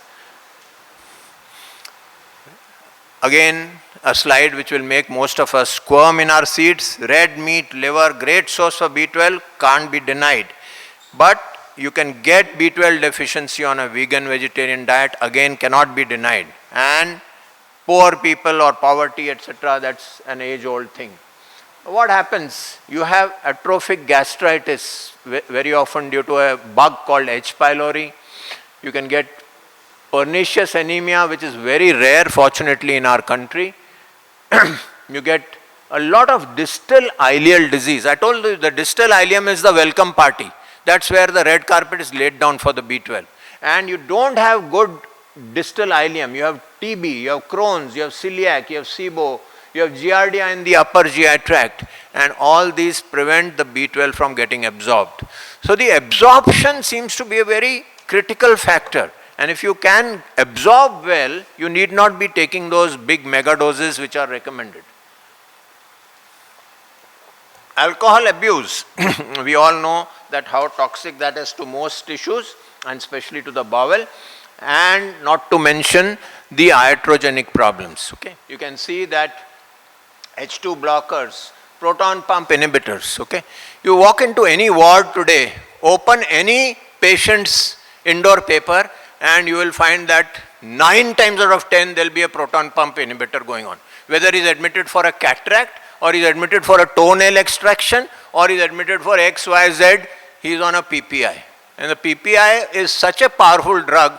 Okay, like one of my teachers says, it not only inhibits your acidity, inhibits your neighbor's acidity also. Okay, there is just no point. We use it indiscriminately. I have seen patients of gastroenteritis getting PPI. Okay, Dr. Nutan will confirm that with me. And there is simply no logic. And a lot of this iatrogenic stuff which we are using, metformin, 30% patients, okay, maybe a great drug for diabetes, but now we have better ways. Dr. Modi, Dr. Kumta have shown us the beautiful ways of controlling diabetes without taking toxic drugs. Why do we have to go to them, and why do we have to be so trigger happy in writing drugs? So we discussed this, and yes, just a point to make here, that B12 really damages tissues which have high turnover, because DNA, RNA synthesis is very important. So your entire GI epithelium inside is replaced every 2 to 3 days, and that is why you get glossitis, you get angular stomatitis, and you get ulcers in the GI tract. And we've discussed the neurological symptoms, so I won't go into them. Low mood, depressive disorder, irritability, impaired memory, what is called brain fog by Generation Z. Okay, you had this very famous Australian cricket captain who said that he was looking to the pavilion for instructions every time, and everyone asked him, why do you do that? It was in the papers for a long time. He said, I got brain fog. Okay, you should have got your B12 done before you came on the blessed match on the floor there. Okay, so features suggestive of dementia, something so easily treatable, and all the neurological symptoms which we discussed. Something very, very basic, tension type. Dr. Kumta and Dr. Rohit both said that you just can get rid of a headache. People who are getting headaches from years, just correct their B12, and there you are done. Okay, we discussed this, glossitis, angular stomatitis. Our field, constipation, okay, I have just corrected because hyperhomocystinemia, which is occurring, interferes with GI motility, and therefore you correct that, you get well. Diarrhea because of ulceration in the GI tract, you can correct that. Chronic diarrhea can occur because of B12 deficiency, and just correcting B12 can lead to, and of course chronic diarrhea can lead to B12 deficiency, so it's a to and fro relationship. Okay, nausea, vomiting, bloating, all these things we just need to correct, and most of the gastroenterologists can go to their village, relax, put their legs up and have a nice time, okay, rather than sitting here. Skin hyperpigmentation, okay, very common around the knuckles, you will see that, and all you need to see that, you see a pale patient, you see knuckle pigmentation, you know this patient is B12 deficient. Ineffective erythropoiesis causing jaundice, not common but can occur. Vitiligo as part of the autoimmune disease, which is again part of B12. And a very simple test, if you have a good hematologist, all they need to tell you is whether there are hypersegmented neutrophils and there are large RBCs, macrocytes. That's all, and you'll get the answer. What do? You change their diet, you give them supplements. Let us talk about them. And you can give B12 methylcobalamin in an injectable form. Nowadays you're getting oral strips which can be placed under the tongue, or you get nasal sprays, and I find them quite effective sometimes in patients who are unwilling for injections. However, you get beautiful pre-filled syringes nowadays of mecobalamin, and I prescribe them right, left, and most patients never get any reaction. I've hardly seen anything, and they are fairly painless. Now coming to the crux of the issue. What was the dilemma in my mind, ladies and gentlemen? In the last 12 to 15 years, we started doing a lot of these so-called health checkups, and during that, B12 levels were done routinely. And in B12, when we did, we found that the non-vegetarians sometimes were equally bad or even lower than the vegetarians. And that surprised me, and therefore that became a big why all the time in my mind, that why is this going on? Why are we being taught something from the 4th standard, from the 5th standard, right till our post-graduation and super post-graduation, and we don't have an answer to that? And why are the non-vegetarians also low? And are we barking up the wrong tree? And that made me do a research project at a local medical college, where we took 100 healthy medical students, took 50 who were vegetarian, 50 who ate non-veg thrice a week at least, and did their B12 levels, and we subjected the results to statistical analysis. And we hired one of the best statisticians from KEM, who gave me data and said that there is no difference. There was surprisingly no difference between them. And that was, ladies and gentlemen, my research. I'll come to that. And so that led me thinking that why this is happening. So my thoughts on vitamin B12, ladies and gentlemen, these are my personal thoughts, but I have researched them, and I will come to each one of them very briefly. I know I'm standing between you and that best part of the program, which is a sumptuous vegan lunch which Rupa Ben and Dr. Regina have arranged, but let me not miss out on this. So does the soil contain enough B12? Okay, where is the basis? Is the soil में नहीं है तो अपने में कहाँ से आएगा? What has mastication to do with it? What have meals on the run to do with it? What is our obsession with sanitation got to do with it? What about the use and abuse of drugs? What about H. pylori? What about other infections? What about distal ileal diseases in which we have started leading the world? What about pernicious anemia? And what about RO filters, which everyone and every household has it? The soil, ladies and gentlemen, we know is the source, because that is where B12 organisms are there. We have interfered with the soil for too much and too long, okay? And we have tampered with the bacterial population by adding pesticides, herbicides, fertilizer. Each particle of ground, of soil, has a big ecology, billions of organisms, and there is a virtual war going on there in the soil between them. And the organisms which manufacture B12 unfortunately get reduced by these modern methods of farming. I don't blame the poor farmer. Okay, if he does organic farming, he produces much less of produce than what the neighbor does when he uses all these modern methods. And if he has to stay in the business, he has to do that. But for our own health and the long-term health of the nation, it is important that we correct this. So what is the soil contribution? And we have a beautiful paper here which says that soils with cobalt contents which are low will lead to cobalt concentrations which may be the reasons for cobalt insufficiency in the microbiome of the herbivores which the non-vegetarians are consuming. So na bass hai, na to bansuri kahan se bajegi? The organisms are not there, the ones which are required to produce B12 are not there. You are not going to get enough B12 in the animal. Okay? What happens to cobalt? You are using all this, you are destroying the cobalt forming organisms. We have tampered with Mother Nature to that extent that every now and then acid rain, all these tsunamis, floods, El Ninos, these have become the order of the day. You have tampered everything and so you are paying the penalty for that. Effect of pesticide application on the nutrient uptake. A beautiful paper which I saw which says that pesticides affect most of the soil microorganisms by interfering with their metabolic and enzymatic activities and disrupting SMO could affect soil nutritional quality parameters that lead to various ecological and nutritional consequences. A wonderful paper on cow dung, and do you know from where it comes? From the least expected quarter. It comes from Switzerland. Okay? And yes, and we have used cow dung traditionally for hundreds and thousands of years in our country. Today we are using urea formaldehyde and Switzerland says go back to cow dung. And there is a beautiful paper by Muzaffar which says that the addition of pure B12 or cow dung did not alter the soya bean but significantly increased the barley kernels and the spinach leaves B12.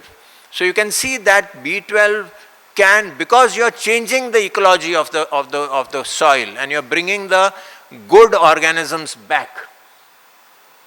There is another paper now coming to H. pylori. There is a paper from across the border from our friends in Pakistan, okay, who say that it's the season of politics, so I am using very politically correct language.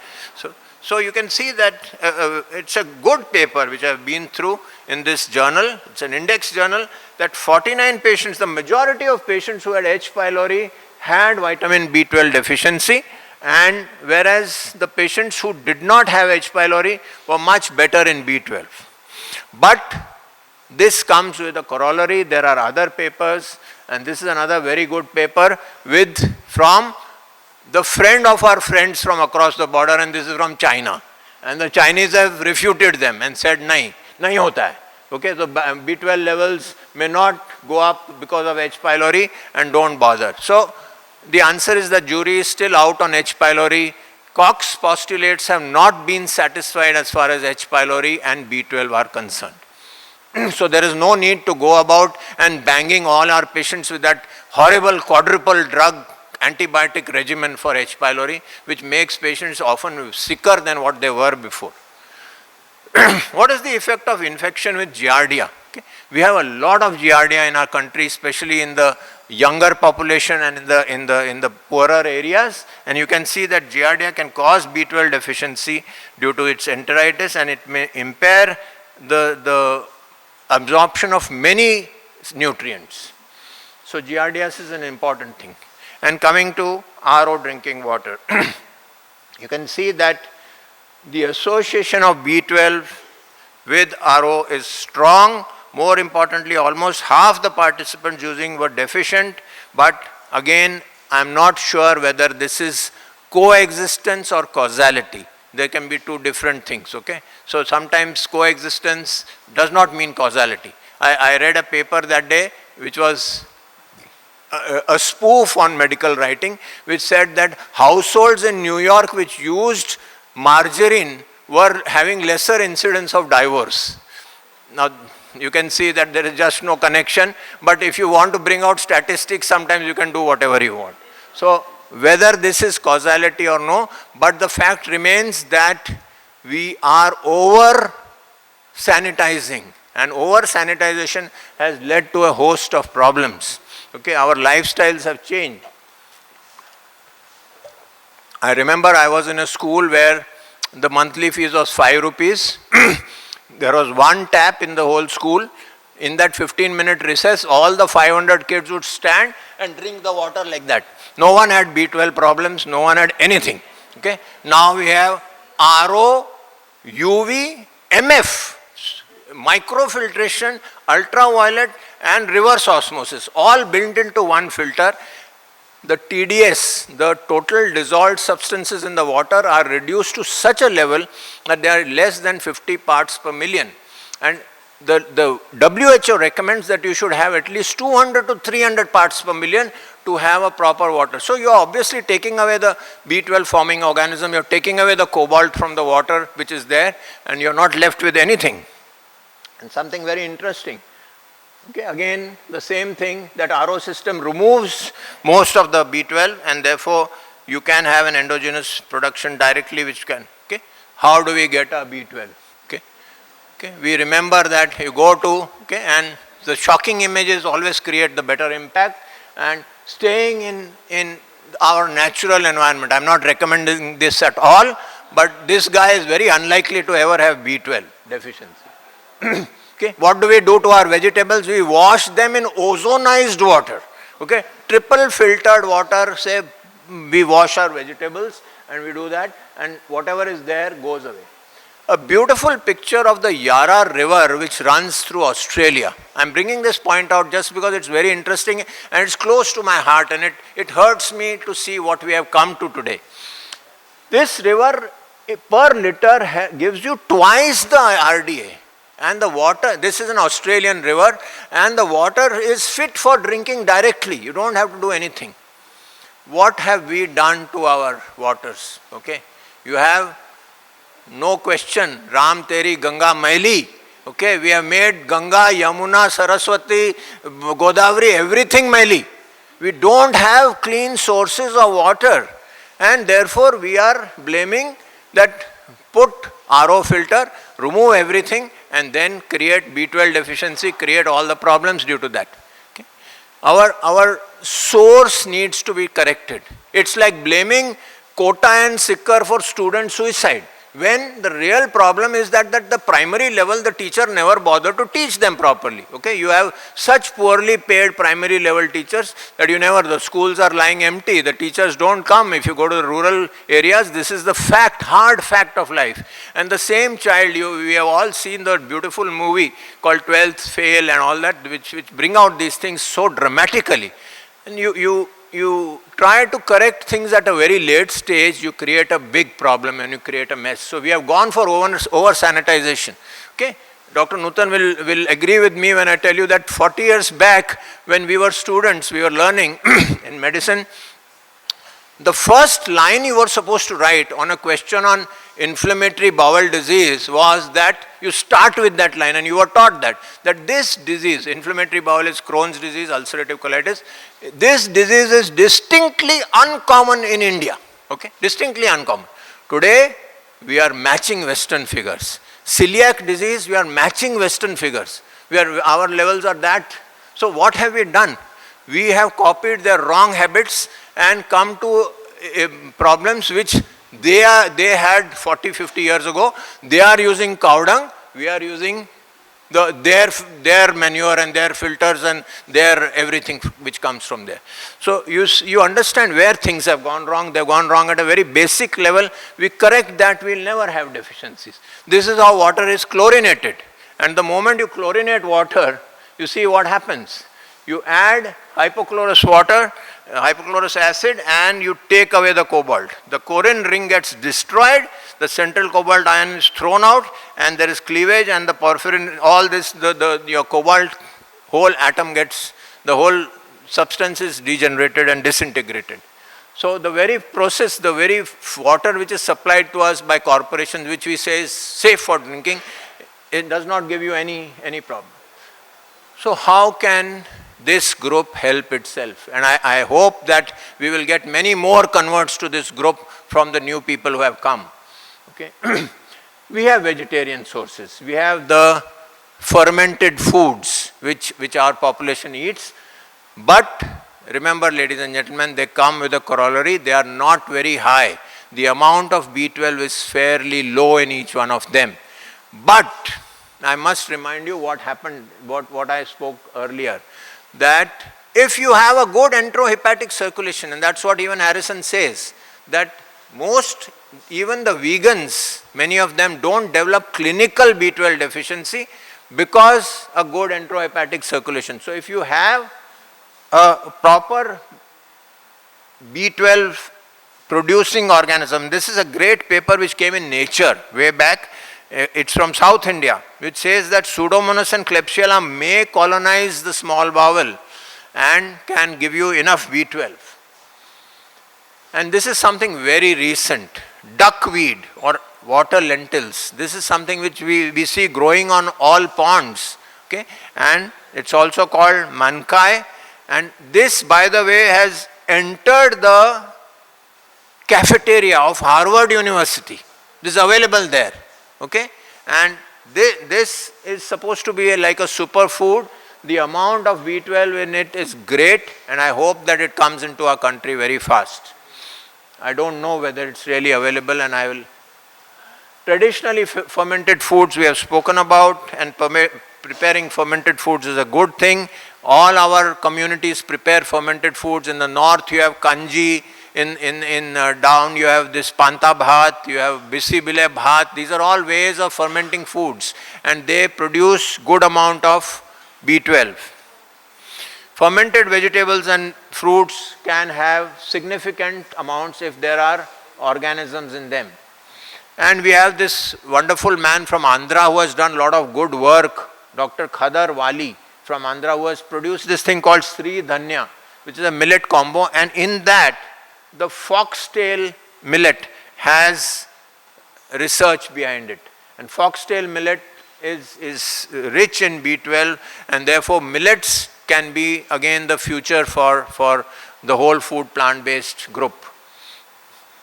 And coming to the last slides, we don't have to think that what stress causes to the mouth, okay? That is why I asked my student here to give me the water bottle, because my mouth was also drying when I came up here. So stress, anxiety, depression, they dry the salivary secretions. And you can see that the present hi-fi, this all our our executives and super executives and the MNC people are constantly under stress. They are having these so-called power lunches, meals on the run. What Dr. Rohit said, that mindful eating is the answer. And the moment you have stress, there are papers in dental journals where poor mastication has led to fall in vitamin A, zinc, vitamin E.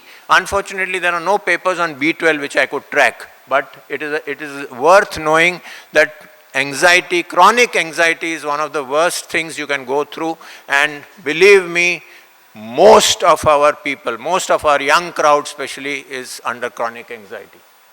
So B12 deficiency can lead to the anxiety can lead to dry mouth, and therefore the saliva's R protein, or the haptocorin, which I told you initially, which binds to that and takes it into the stomach, binds to the food and is not going to be secreted, okay?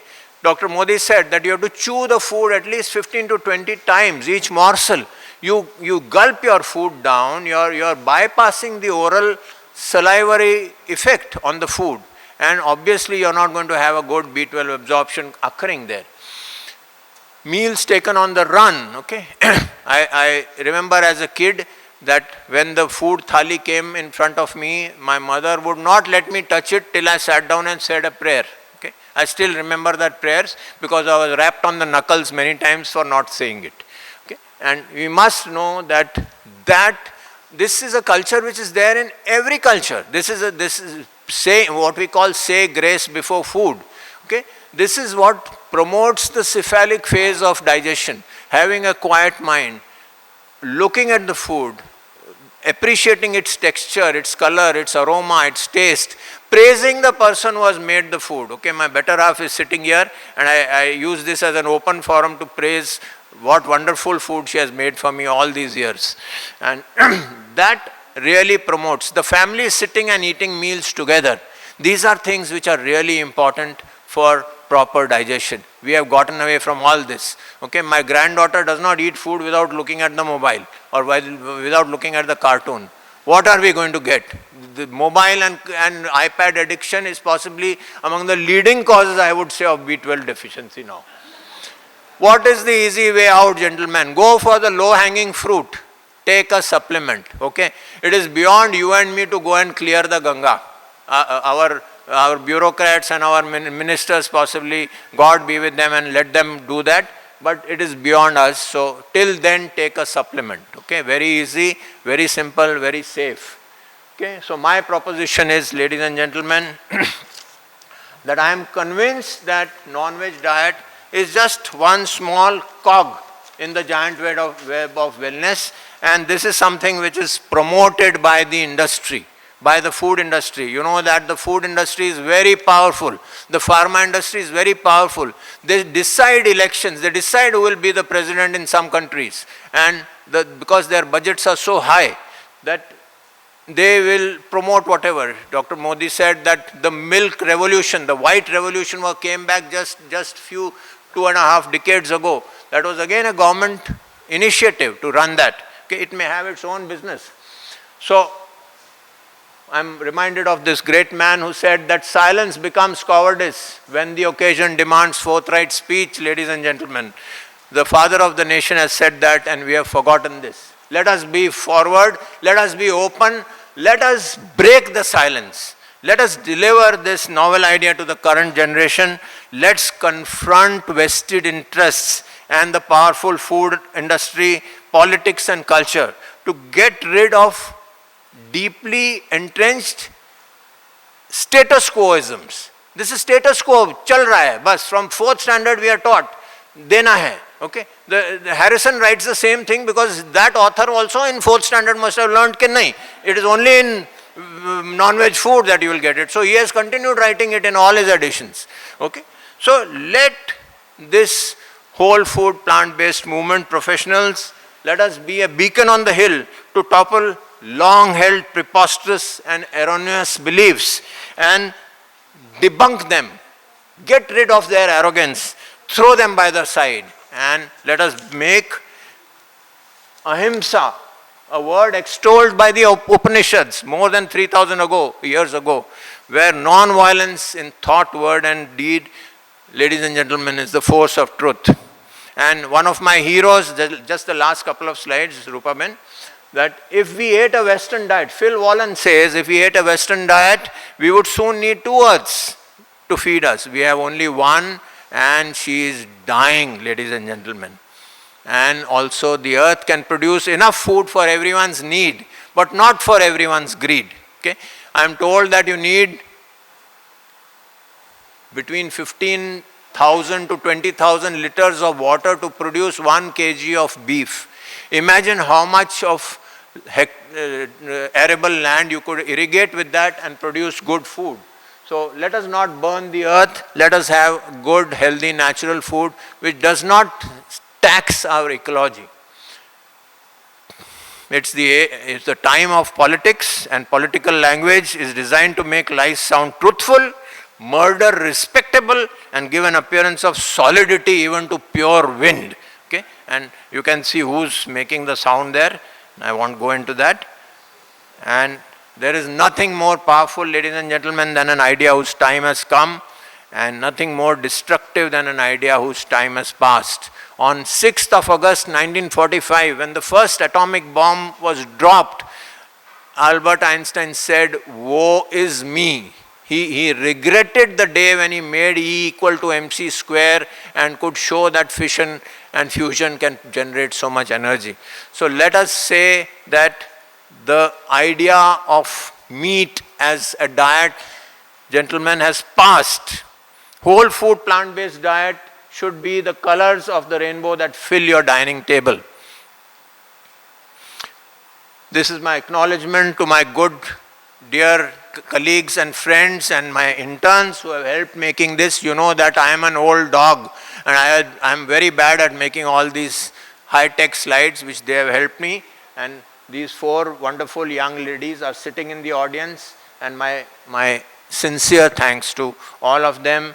So Ria, Snehal, Iram and Yashi, many, many thanks.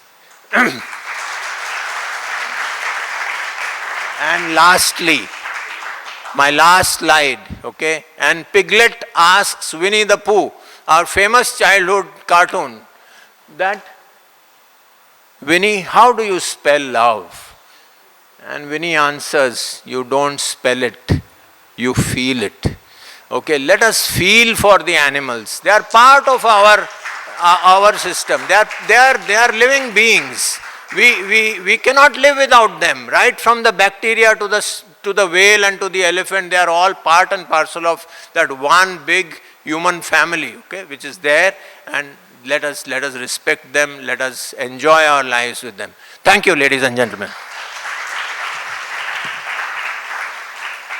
Sorry friends, we don't have time for questions right now, but we will take it up in the panel discussion, okay?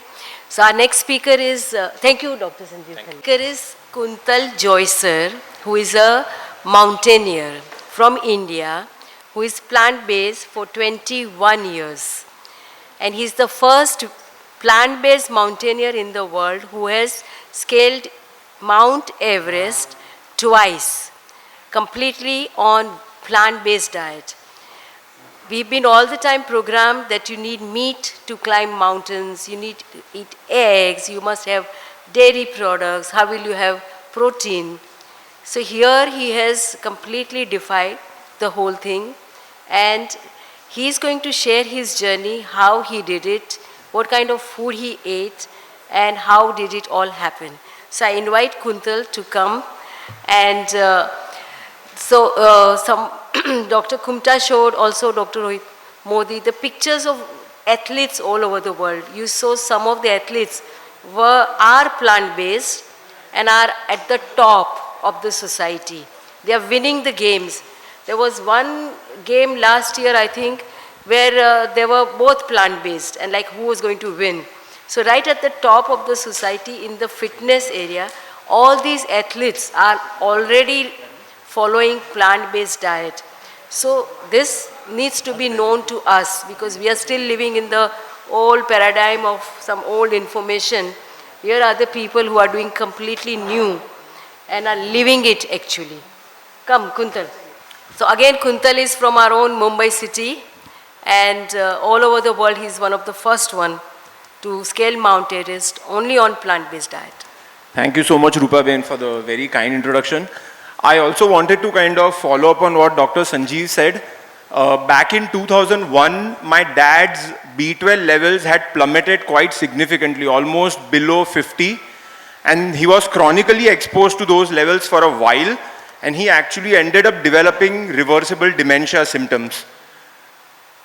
Unfortunately, we weren't able to detect that that was the cause of the reversible dementia symptoms. And eventually I think perhaps it was a combination of a lot of things.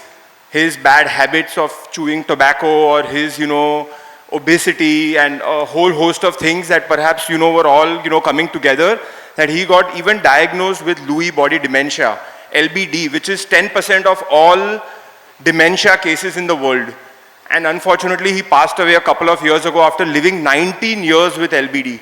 So I do think that vitamin B12 and taking care of it as a vegan, as a non-vegan, is super important. And I totally agree with the slides that the easy way out is just take a supplement. It's totally a no-brainer in my opinion.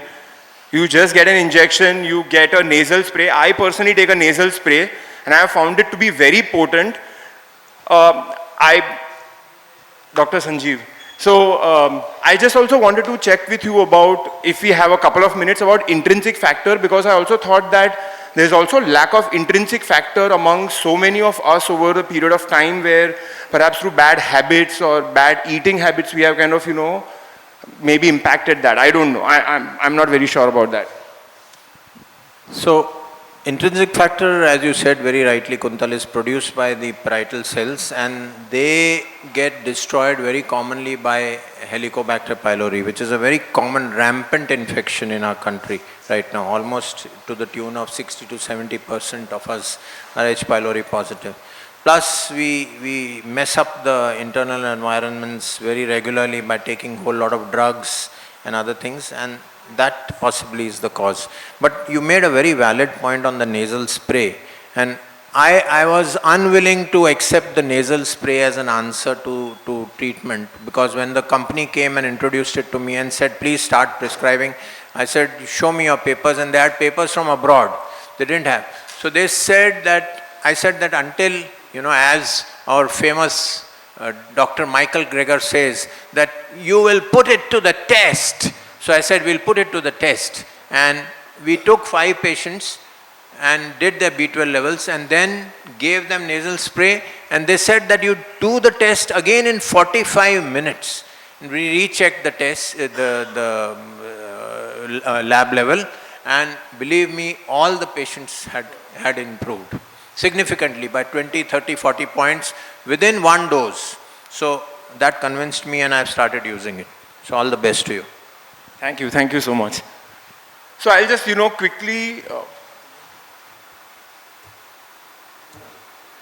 quickly share a little bit about myself. I'm super passionate about climbing mountains, and I have gone and climbed some of the most iconic and tallest peaks of the world. I've climbed Mount Everest twice, both from north side and the south side. I have climbed the 4th tallest mountain in the world called Lhotse, and the 8th tallest mountain in the world called Manaslu, Denali, the tallest mountain in Northern America, Aconcagua, the tallest mountain in Southern America. So I've gone and climbed all across the world now, and it's one of my biggest passions. But 21 years ago, as Dr. Rupa Ben said, that I decided to adopt a vegan lifestyle, primarily from an ethical standpoint. And honestly, that has been one of the best decisions of my life. That also led me to kind of educate myself more in the world of nutrition and fitness. And 4 years ago, I kind of educated myself, and I would like to call myself a very science and evidence-based nutrition and a fitness coach. I'm also athlete ambassador for a company called Save the Duck.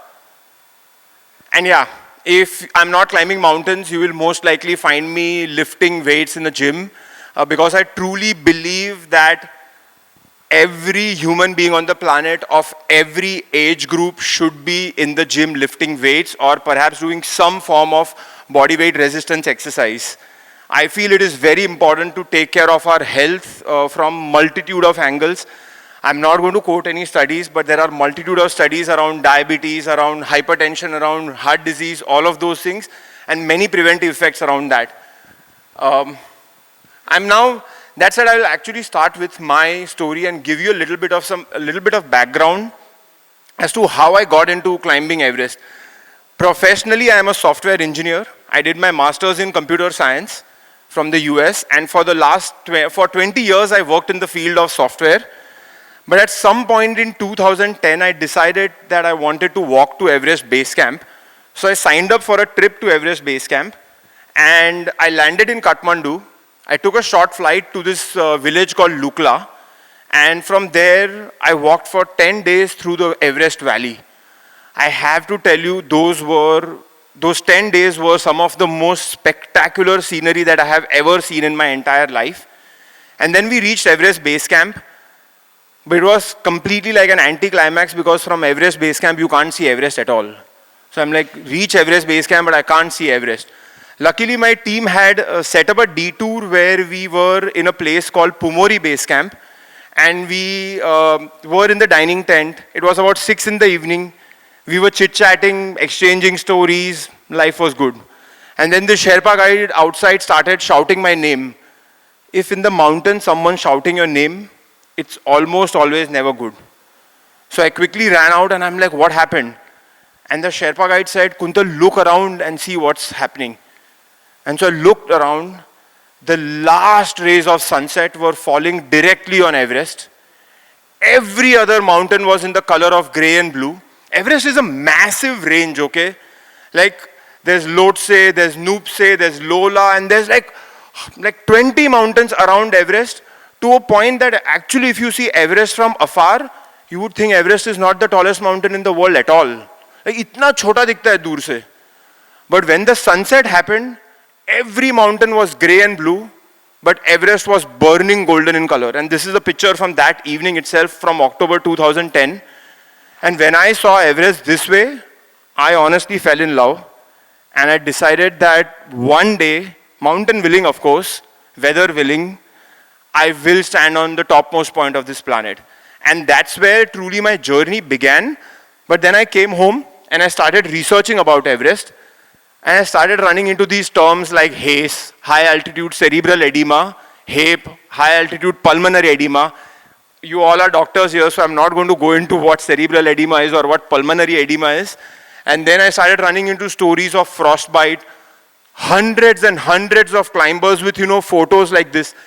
By the way, all of these photos are from my expedition. I have all my fingers and toes intact. I can, even though I'm wearing my shoes, I can promise that all my toes are intact. And of course, hypothermia and hypoxia and all of these things leading to the death.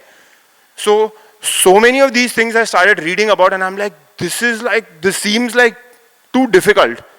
And then I kind of started looking at my own personal challenges. Back then, in 2010, when I decided that I wanted to climb Everest, I was overweight, almost obese at that point. And even though, we have been talking about vegan, and rightly pointed out that, whole foods, plant-based, is a great option. But back then, I was a totally junk food vegan. I would eat anything, all deep fried foods, and no, so Dr. Modi said something about, mindful eating. Mindful eating, I didn't even know what mindful eating meant. Plate आ गया, एक plate खा लो, दो plate आ गया, और एक plate खा लो. Jitna deep fried, anything. I was totally like a foodie back then. So nutrition was not a priority in my mind at all at that point. And fitness to bhul jao. I come from a community called Kachhi Bhanushali community, and we are about 75,000 people all across the world. And I think अगर मैं किसको बोलूँगा ना कि एक floor चढ़ के जाओ तो लोग लिफ्ट लेके जाएंगे. That's the kind of community I kind of come from. So fitness was so never part of even my upbringing. हमें कभी किसी ने बोला नहीं घी वाली रोटी खाओ, छाछ पियो, ये करो, पूरा unhealthy food completely. So ये मेरा upbringing था. And of course no genetic predisposition or no genetic gift to go and climb mountains. No one in my family has ever climbed a mountain. Even after I have climbed Everest, they were still not climbed any mountains. No exposure to altitude. I have never been to 10,000 feet also. The max I had been to was Manali, probably in a childhood vacation or something. Living in Mumbai, there was no ability to bear cold. हम लोग अभी 40 degrees जैसा feeling आ रहा है. So ऐसे में रह के to kind of think of temperatures on the top of Everest, which could easily be minus 45 degrees Celsius with winds of 50 kilometers per hour blowing on you. Fathom ही नहीं किया था मैंने तो अभी life में. And I think the biggest challenge came that no vegan had climbed it. I still remember going on Google and typing climbing Everest as a vegan. Has a vegan climbed Everest? कभी life में ऐसा हुआ है कि Google में कुछ type किया और zero results आया हो? मैंने वो experience कर लिया वो time में, क्योंकि किसी vegan ने Everest climb नहीं किया था उस time में. So I'm like, these are too many, challenges that kind of feel. And then, as I started talking to an expedition agency, this was a Canadian expedition agency. Their name was Peak Freaks, and they put me in touch with their dietitian. So dietitian started giving me a plan where she said that you have to eat meat. I didn't tell that I am a vegan. I just said, hey, can you send me a diet plan? And they said that I have to eat meat, I have to eat dairy, I have to eat eggs, and all sorts of things. And then they also sent a mountain diet. In the mountain, they said you will have to eat spam, you will have to eat salami. I'm like, who eats spam? Like, does anyone even know what a spam is? Go and just search on internet what a spam is. If you look at it, you will, kaun khata hai ye sab? So salami, spam, beef jerky, and all sort like cheese ke cubes khane padenge. I am looking at this and I'm like, ये तो जरा भी sense ही make नहीं कर रहा है मुझे. I'm like, that like vegetarians क्या climb नहीं करते हैं क्या mountains? I'm thinking to myself. And then, so what I kind of realized is that when she says that eat meat, in my mind I'm kind of breaking down it, eat protein. When she's saying drink milk, in my mind I'm thinking maybe she's, meaning, you need to consume calcium and perhaps you need to consume some protein also. When you eat eggs, essential fats चाहिए तुम्हें, protein चाहिए, थोड़ा micronutrition चाहिए. तो मेरे mind में I am kind of breaking it down in this fashion that यार protein तो plant based diet में है ही है, essential fats तो मुझे easily मिल जाएंगे nuts और seeds से, कुछ ज़्यादा मुझे कुछ struggle करने की ज़रूरत नहीं है. And whatever all the micronutrition, if I have a very well-rounded and a well-balanced diet, I didn't have one, I acknowledge that. But if I am willing to make the change, तो मुझे तो मेरे सारे vitamins और minerals भी मिल जाएंगे. Like I am kind of thinking more of as an engineer who is just reverse engineering everything. यार ये तो ये बोल रही है पर मेरे को तो plant based diet से भी मिल ही जाएगा. So I'm like, okay, let's do this. First thinking in my mind was, I'm going to climb this mountain as a vegan or I'm not going to do it at all. ठीक है, नहीं होगा Everest, कुछ दूसरा करेंगे life में. So I'm like, okay, this is now set in my mind. The second thing was, let's do a test, right? Let's do a proof of concept. Can I go and climb a smaller mountain, perhaps which can be done in a slightly safer way, and I can go and try climbing this mountain. If it's work out, great. If it doesn't work out, ठीक है, I will learn something and maybe try and do better. So I decided in July of 2011 that I'm going to climb a mountain called Stoke Kangri. This is a 20,000 plus feet mountain in Ladakh, and it's a pretty straightforward mountain with less objective risk. So I trained and I ate a certain kind of diet and everything, and I talked to my agency and they said, हमारा खाना ऐसे भी mostly vegan ही होता है by default. हमें सिर्फ घी butter निकालना पड़ेगा और थोड़ा मिल्क पाउडर जो हम यूज करते हैं वो निकालना पड़ेगा.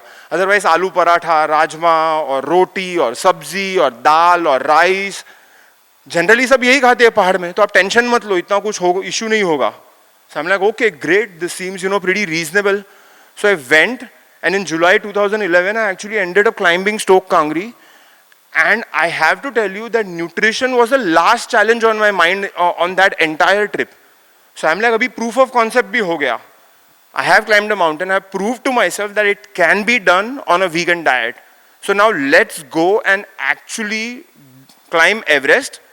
But of course, it's not like मैंने decide कि और मैं अगले दिन चला गया और एवरेस्ट चढ़ लिया. That's not how it happens. You have to do fair amount of training. So I'm going to try and keep this slide a little short, but I just wanted to give you folks an overview of what my training for the next 5 years looked like. It was 6 days a week mandatory, 1 day off. Majority of my training volume was very centered on building superior cardiovascular endurance. And I used 2 styles of training to build my cardio endurance. One style was where I was doing extremely high intensity but very low duration sessions. So the duration of the session could be about 2 hours, and my average heart rate during that time could be anywhere from 165 to 175 beats per minute. And the second thing was where I was training at a very low intensity but for a very high volume, which essentially means that I was at my aerobic threshold or a little below my aerobic threshold. I'm not going to define what aerobic threshold is, but or let me just say that aerobic threshold is that when my blood lactate goes about 2.0 mmol. So it's below that, and that is my aerobic threshold. Until then, I can clear lactate very fast. So which means I can survive for a very long period of time, and I will use a lot of fat oxidation and very minimal glucose during that time as my fuel source. So that's the concept I had, where I was doing longer duration hikes at a very low intensity. So this was my primarily, the models of training. Second thing I used was lot of strength training, just so that I can take care of my muscular system, my ligaments, my tendons, my bones and everything. Again, the idea was to build some resiliency, that I would face a lot of wear and tear on the mountains. So that was, some portion of my training. One thing that I noticed amongst a lot of good athletes was that their resting heart rates were always low. So I did I looked at about 30 very good mountaineers, and I spoke to them, and I realized that all of them had resting heart rate below 40. And I realized that my resting heart rate, even after a year and a half of training, was about 65 or something. So I said, I have to go almost 20 points below. So I realized that, of course, losing weight helped quite a bit, but second main important thing was a high intensity interval training session. This is something I did only once or twice in a week, and these were just very short sessions running into only 10 minutes or so, where I would be training in intervals, but I would be taking my heart rate nearly almost 190, which is my max heart rate, or maybe my max heart rate is even perhaps beyond that. What I realized is over a course of 2 years, my resting heart rate gradually fell down to almost about 44. When I went and finally climbed Everest, it was about 44. So this was my, and of course mountain training, which would be almost training 2 to 3 months in a year, climbing big mountains, climbing 6,000 meter mountains, 7,000 meter mountains, just learning basically how to climb in dark, how to climb in snow, how to climb in, like, when I can't see anything, simulating things like how can I even climb with one hand, can I climb 24 hours without drinking water, without eating food, to kind of think that if I got lost on the mountain, what would happen? So all sorts of things that I would do. Again, combining this with a good, nutritious vegan diet, because I know that a good fitness and health only comes from combination of a training regime plus a good nutrition regime. So my nutrition regime consisted, again, very, very whole foods plant-based. I would not say that it's 100% whole foods plant-based. I would say somewhere around 70% whole foods plant-based, and giving myself a little bit of room for some fun foods, but also some processed foods which allows me to meet my protein needs very easily. For example, something like a protein powder. I personally don't consider protein powder a supplement or a processed food. I consider it straight up just food. It's just pulverized, peas or whatever, I'm getting my protein source from. So usually that is something that I included, tofu and tempeh and other things for my protein needs. But again, I'm not going to go into details, but a lot of vegetables, lot of fruits, lot of whole grains, because for an endurance athlete, honestly, carbohydrates are far more important than protein. I would say protein is also important, fats are also important, but carbohydrates are a little bit more biased towards them as an endurance athlete. And as Dr. Khanna pointed out, I made sure that I took my B12 and took my D3 supplements. I also believe D3 is equally important as much as B12 is important, because we simply do not get enough D3 because we are not out there in the sunlight. Now you'll come back to me and say, but Kuntal, you always climb mountains. You are out there in the sunlight all the time. First of all, I wear full sleeve clothing, and whatever part of my body is exposed, I'm putting sunscreen on that. So there is no way that I'm going to be able to get any D3. So both of these things, B12 and D3 supplements that I took care of. And after the 5-year journey, I was finally ready to go and climb Mount Everest. I'm not going to go into the details of my journey at all, but I can tell you that it takes nearly about 55 to 65 days to climb to the top of Everest. It's a very long drawn process where you allow your body to acclimate to the various altitudes on the mountain. The top of Everest is at 29,000 feet.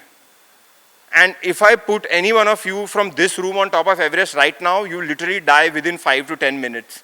Every single organ will start shutting down and you will have a massive cardiac arrest most likely on the top. So we cannot just go and climb the mountain. We allow our bodies to acclimate to the various altitudes.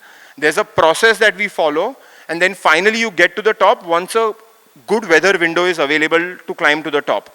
So in 2016, I made my 3rd attempt at climbing Everest. My previous 2 attempts in 2014 and 15 had to be cancelled due to natural disasters where more than 40 people died on the mountain and more than 100 people were injured.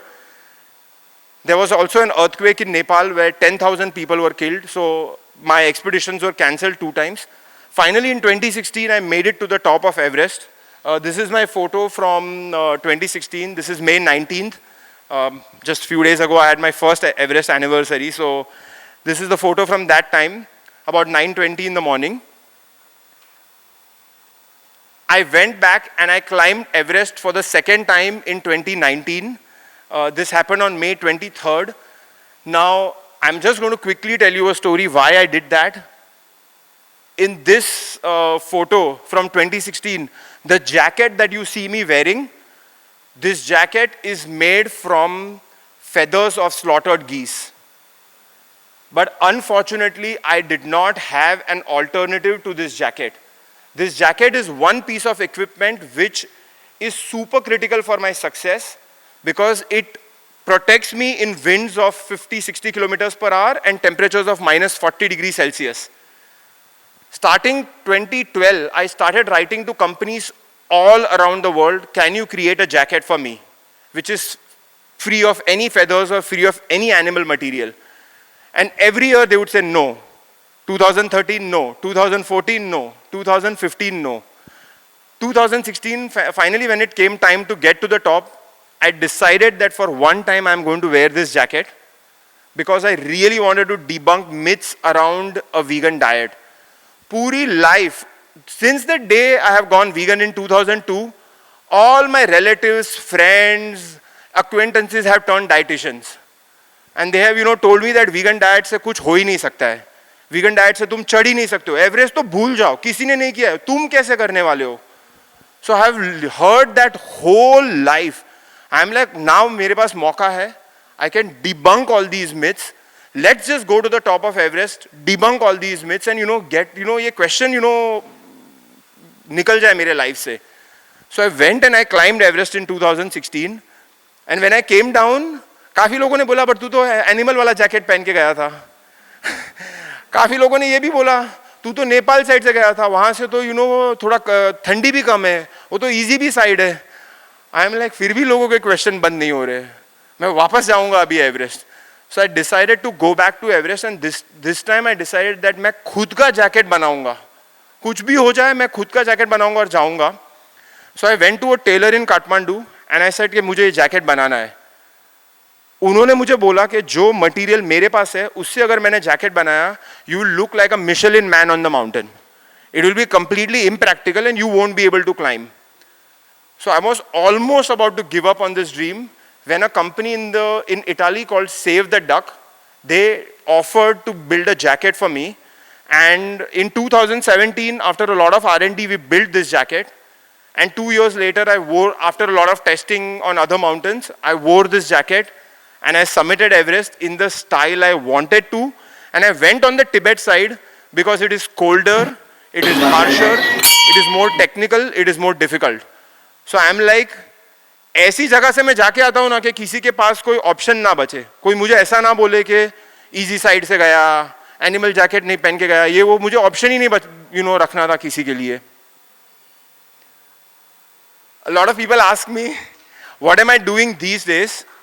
So these days I am, as I said, that I am way much into lifting and I'm bodybuilding. So I'm trying to become a hybrid athlete who also goes and climbs mountains, but also is doing some form of bodybuilding. Now, till now, I have spoken to many coaches on the bodybuilding side, and I have spoken to many coaches on endurance side. Endurance wale coaches bolte, you have to be around 150 to 160 pounds in your body weight. I am like, if I am 160 pounds in my body weight, how can I stand on a bodybuilding stage? मैं तो एकदम पतला दिखूंगा फिर. And if I go on the bodybuilding side, they say that ज़्यादा cardio करोगे तो तुम्हारा muscle पूरा निकल जाएगा. So they, both of them are saying कि ये दोनों the sports that you have chosen, they have no common ground.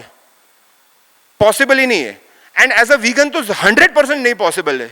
At least अगर meat खा लेते तो थोड़ा बहुत तो, even though we have tons of vegan bodybuilders, but still they will they say that ये दोनों करना है, possible ही नहीं है.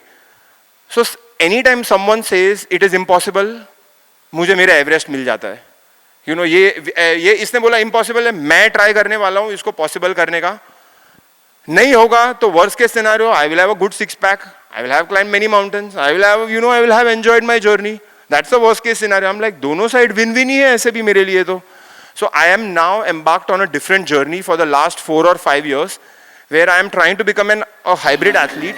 The goal is that when I am 50 years old, I am 44 today, but when I am 50, I want to stand on stage of a natural bodybuilding competition without using any steroids, without using any SARMs, without using any peptides, without using any of these things, while eating a vegan diet, and see how things go.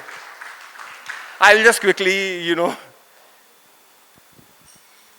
today I have a very different diet because I have to put on some muscle mass.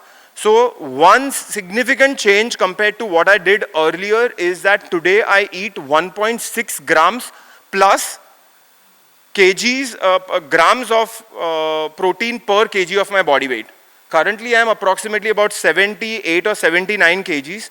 So roughly on a daily basis I eat about 130 grams of protein. This is the current recommended level for people who want to put on muscle mass or people who are super active. So that's one big change that I have. Rest of the things just, remain the same. But this also leads me to a question, and I wanted to quote a couple of studies. I have only put up 2 studies here, but there are many studies that have been done in the last 10 years or so. Most people, kind of come and say that vegan protein ka quality thoda low hai. Vegan protein ka bioavailability bhi thoda low hai. Difficult padta hai vegan diet mein se protein milna. And honestly, standing here, I will acknowledge all of those things. Am I saying that vegan protein का quality animal protein से ज़्यादा high है? नहीं, मैं नहीं बोल रहा हूँ वो. क्या उसका bioavailability animal protein से ज़्यादा high है? नहीं, वो भी नहीं बोल रहा हूँ मैं. But आपको matter क्या करता है at the end of the day? आपको matter क्या करता है? Are you able to retain your muscle mass? Are you able to build your muscle mass? Is there enough muscle protein synthesis happening? Downstream processes क्या बराबर हो रहे हैं? I feel that is the crux of the matter. And in last 10 years, there have been many studies where they have pitted a vegan diet versus an omnivorous diet, given them same amount of protein. So the minimum protein जो required है muscle building के लिए 1.6 grams, दोनों को दिया है. They have followed the same training program over the course of 12 weeks, 14 weeks. These are all randomized control trials. You can go and look up on internet for all of these papers. More than, in last 10 years, more than 15 plus papers have now come out, and evidence is very much, going towards that consensus. दोनों papers में clearly दिखाया है, if people are resistance training and eating enough protein, enough important है इसमें, and from diverse sources. अगर आप पूरे दिन बैठ के 1.6 ग्राम वाला situation सिर्फ दाल से अगर करने वाले हो, तो perhaps, these results may not come out to be true.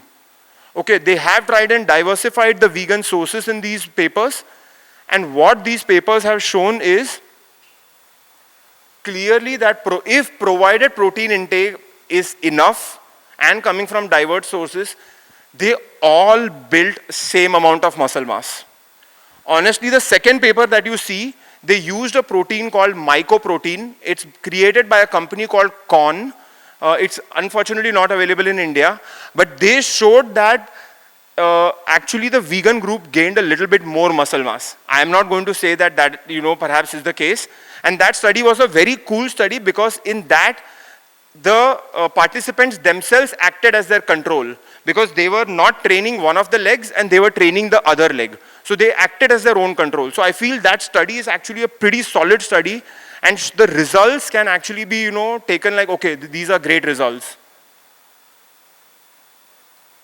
I also wanted to kind of say that, okay, whatever I'm talking, I showed 2 studies, but apart from that, whatever I spoke till now was a personal anecdote of mine. This is just, me, one person saying कि मेरे लिए ये सब चल रहा है.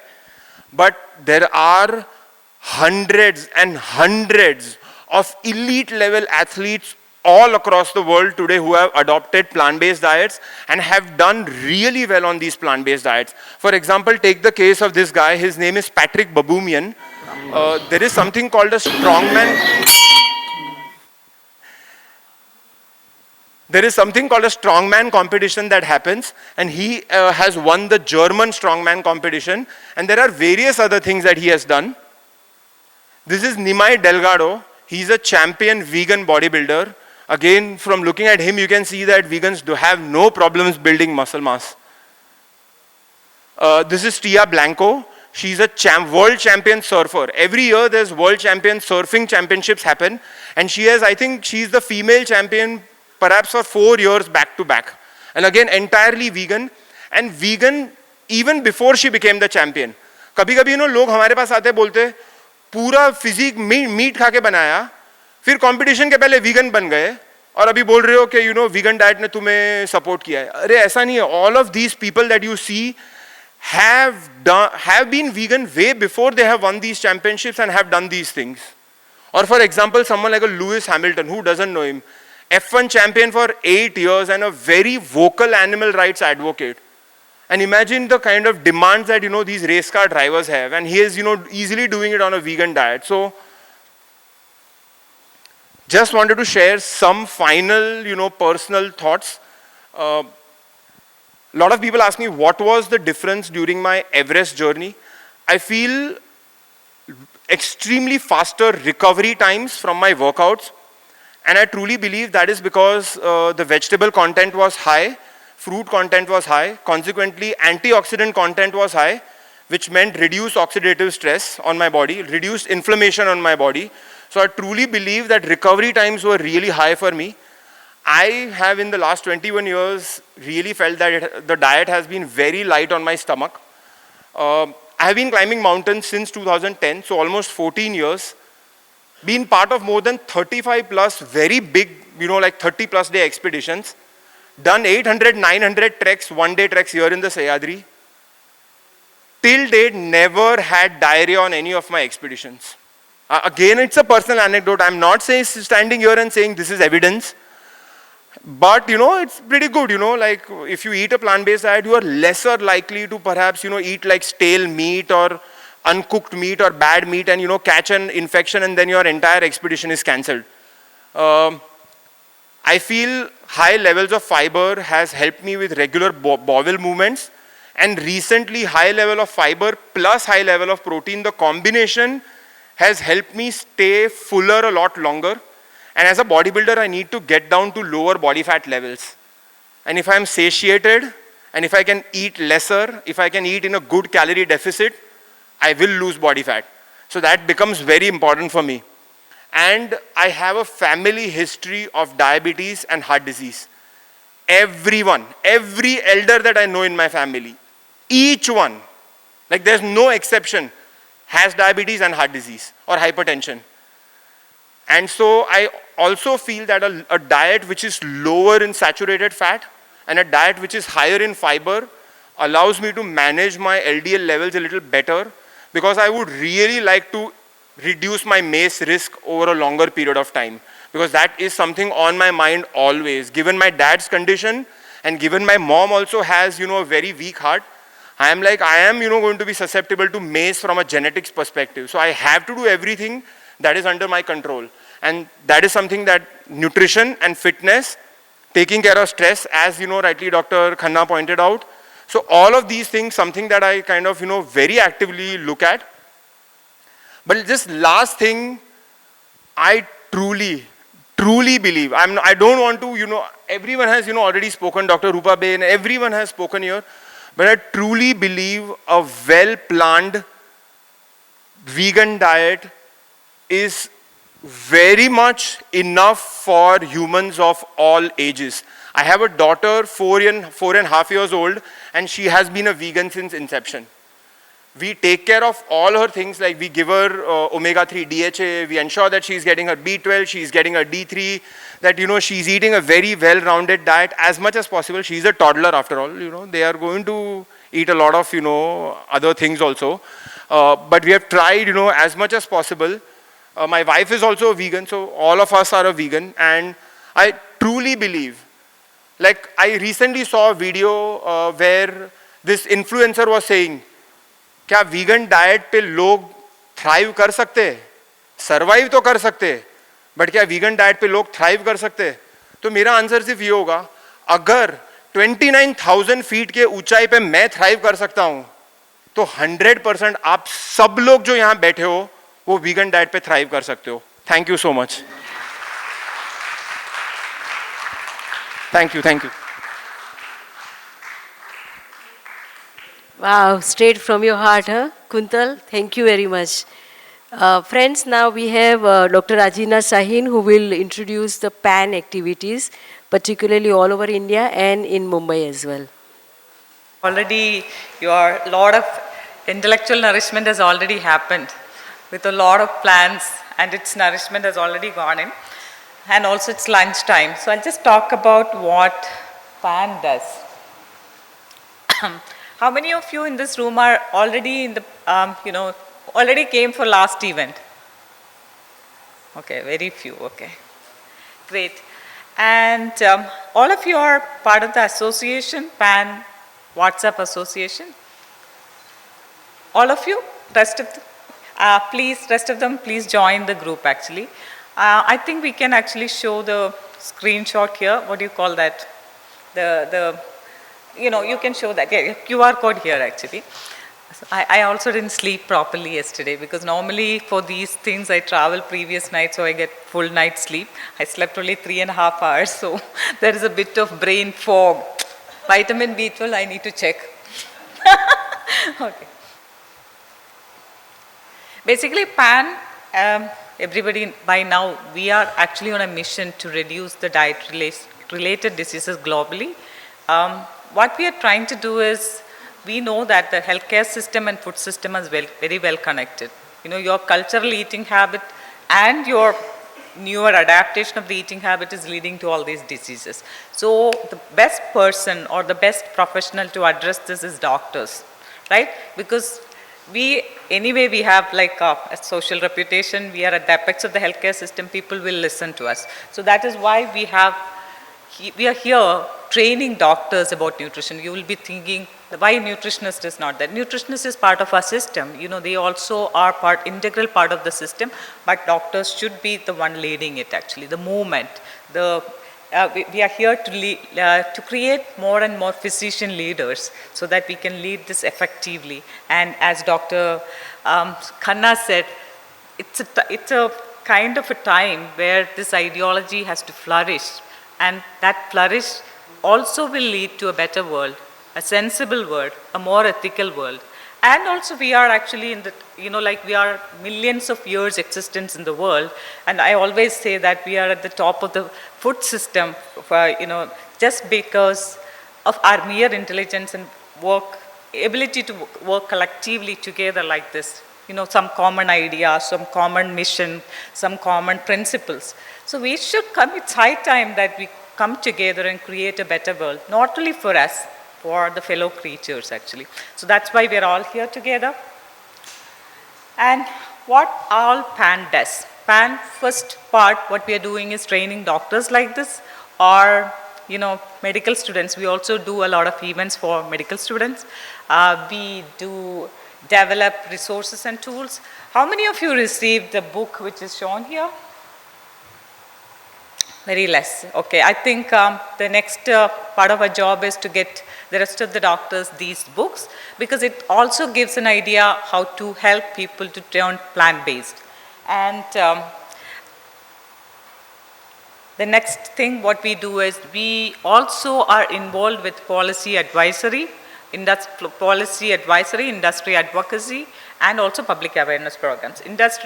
Policy advocacy, we have a group of doctors now who are actually interacting with multiple of these policy organizations like FSSAI and all.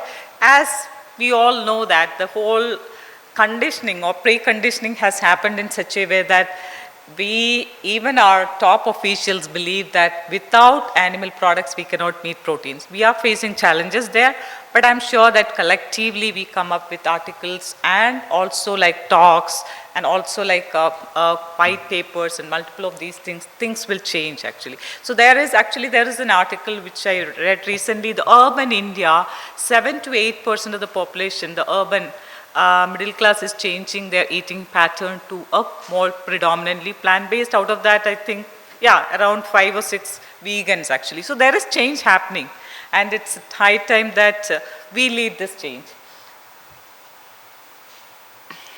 And then we are also getting into research. This year we are actually doing few researches. One of them is basically about WFPB. We already, Dr. Kumta, Dr.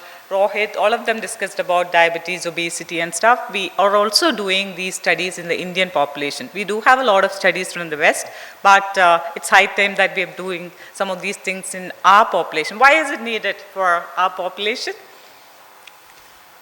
Why we have lots of data. This is what we got, one of the comments from FSSAI's CEO.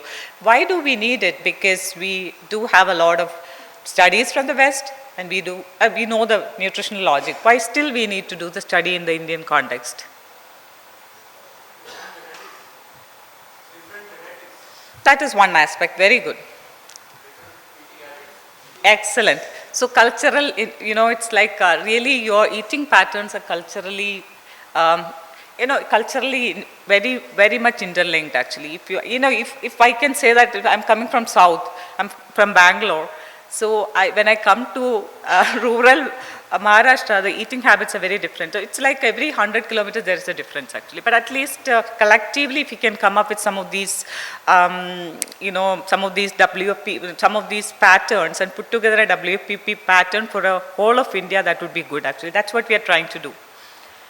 And at this, I don't want to discuss this. You all know that by now that nutrition should be part of the core metrics to the healthcare system. I want the younger guys to answer. I think Dr.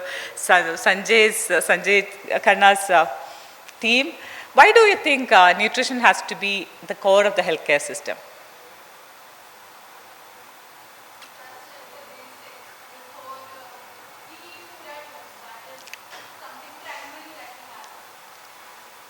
Okay.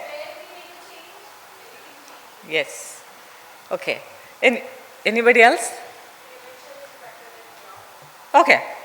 Okay. So yeah, you're trying to like reverse the pyramid. Like prevention comes at the bottom and then goes up. So that is an important aspect of it. Why prevention is important? Okay, just you guys understand the younger population. What you guys are going to address now is not what we were addressing or Dr. Khanna was addressing maybe 40 years ago, right?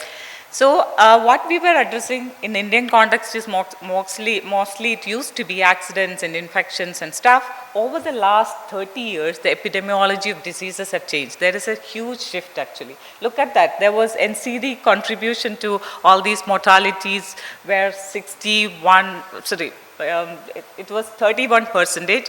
In 2016, it became 62%. Right now, the current statistic says that 66 to 70%. Globally, it is 72%. So 70% of the diseases which you're going to handle are NCDs, non-communicable diseases. On top of it, you have all these newer things coming in. Have you ever heard of something like a climate-related disaster diseases? When we were all young, when we were studying medicine, in your 40s, 40 plus, no, we never heard about, right? So now that is another challenge which is coming in.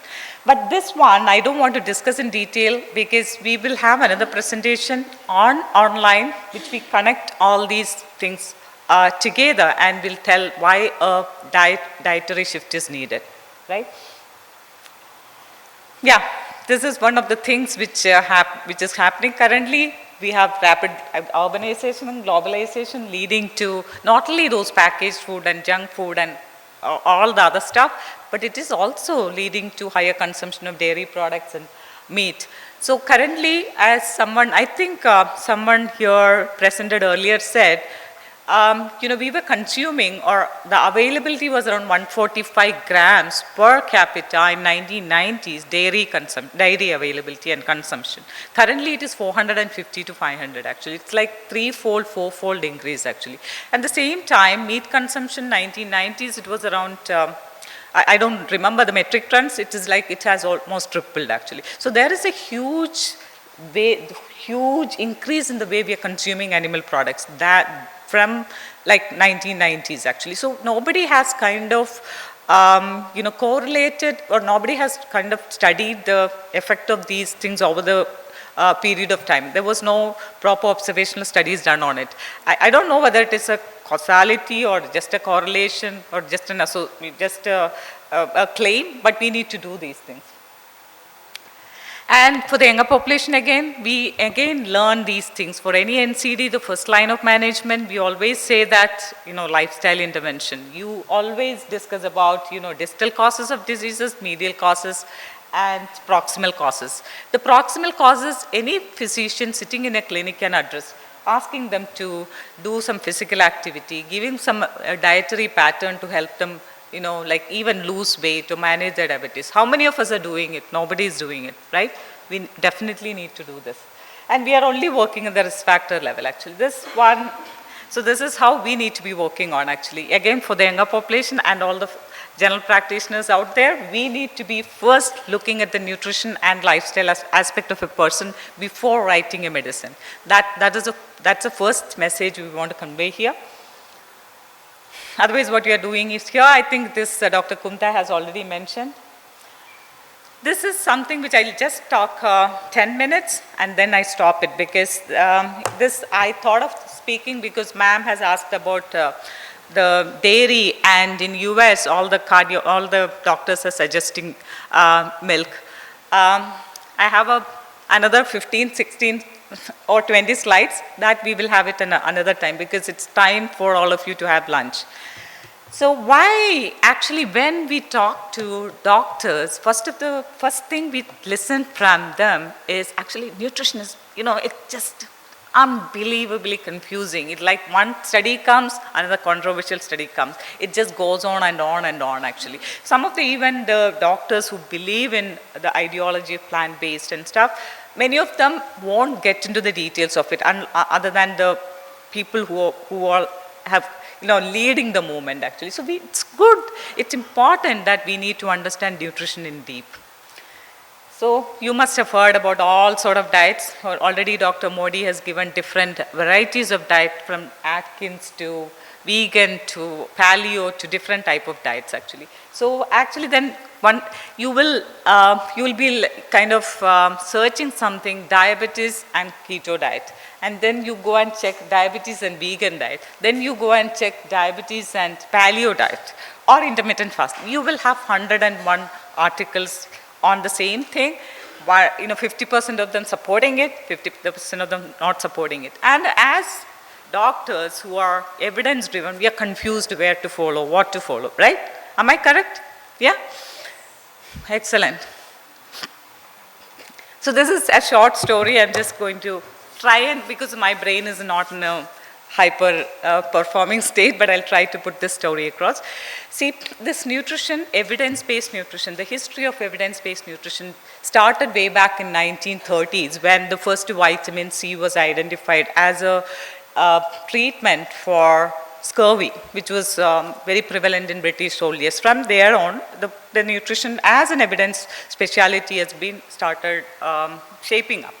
And all the world, because nutrition is highly interlinked with the dietary, so the cultural practices, every culture had some level of nutrition wisdom, which was not like properly evidence-based. Some level of wisdom was always there. In India, we have many of those wisdoms available, right? So what happened is in 1940s, after the World War II, actually America started experiencing a lot of heart disease, heart attacks. Many young 30s and 40s people who are highly productive, active people started dying. And then actually the American government decided to do a study, what is happening actually. So they put together multiple studies. Some of the studies you also may be knowing, Framingham study. Part of that is a 7-country study, and then Minnesota Heart Trial. Many of those trials, if you can see those duration, you can see that it was analyzing what was the cause of this increase in the heart disease. So some of the causes, which all came in our Paris and all the books actually, tobacco was one of the cause, and then physical inactivity, then diet. When diet came, diet is something which is, again, like diet is not just a smoke, right? Multiple things coming together in a plate, and multiple cultures follow multiple things. And one of the things they found out that people who were using higher fat intake, especially higher saturated fat intake, saturated fat came into the picture later on, right? So they found out that people who are eating higher fat was already having a higher increase in heart disease. And these studies, 7-country studies was done around those, Mediterranean region. 4 of the countries were in the Mediterranean region. That's why the Mediterranean diet also became popular during that time. So they found out that higher fat intake is causing cardiovascular disease. And then all the guideline, and America, then the rest of the world started following. A guideline says that cut down on your fat. So every country started cutting down on their fat, or America started cutting down on their fat. What happened is actually during that time there was a demographic change happening in America where women started working. Okay, and then they wanted alternatives. People wanted alternatives and cheaper, faster alternatives. They actually, what they did is actually, American Heart Association, some of the scientific bodies also started utilizing that opportunity. They started labeling food which was coming from the food industry that low fat, no fat, and they were put on the grocery shelves. And people come here, just don't look at anything else. That's what they know about nutrition, low fat. They just pick up the stuff and go home and have it. Or that was an easy thing for the women, working women in the morning for their family, to feed their family, they started giving those cereals. It was cereals, it was loaded with a lot of sugar. So what happened? The fat which was already there, which was again bad, saturated fat, were replaced with the high sugar containing cereals. So what happened? America started experiencing decline in the heart rate, but the incidence of heart disease were not going up.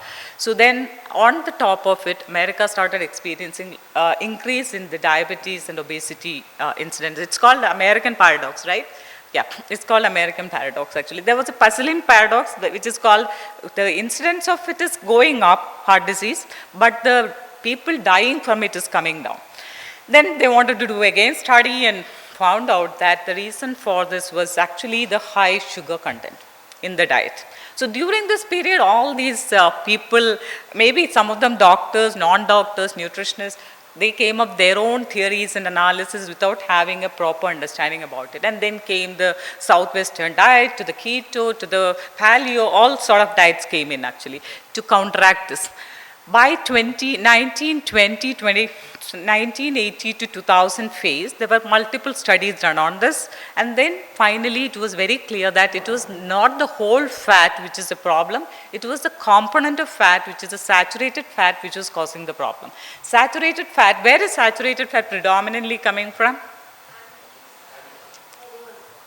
Animal products and tropical oils like coconut oil and palm oil and stuff. So then they came up with the saying that we need to cut down on the saturated fat. And the saturated fat controversy started like becoming very popular in the 2000 to 2020. If you can see that so many articles, and any of you read Cholesterol Myth book? Yes. So yeah, so there were like so many studies, so many books came up which says that, oh, that is a myth, it's not correct, that is and another group says that it's not a myth, it's the reality. So this is how the whole scenario of evidence-based nutrition goes. That something is claimed, it is tested, it is again retested. Finally in 2018 or 19, American Heart Association came up with a systematic analysis studying 360 different studies. Some of them they eliminated also.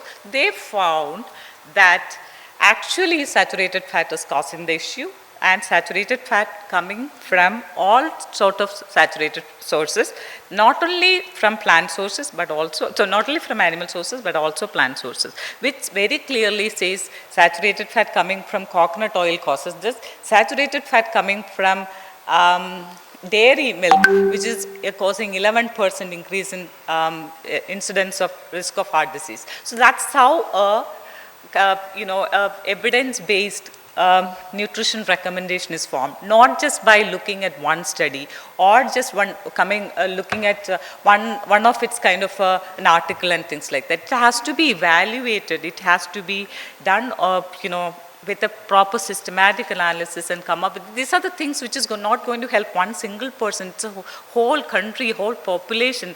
It's a time that we just help people to thrive, not just by giving some medication to survive. That is something every physician needs to understand.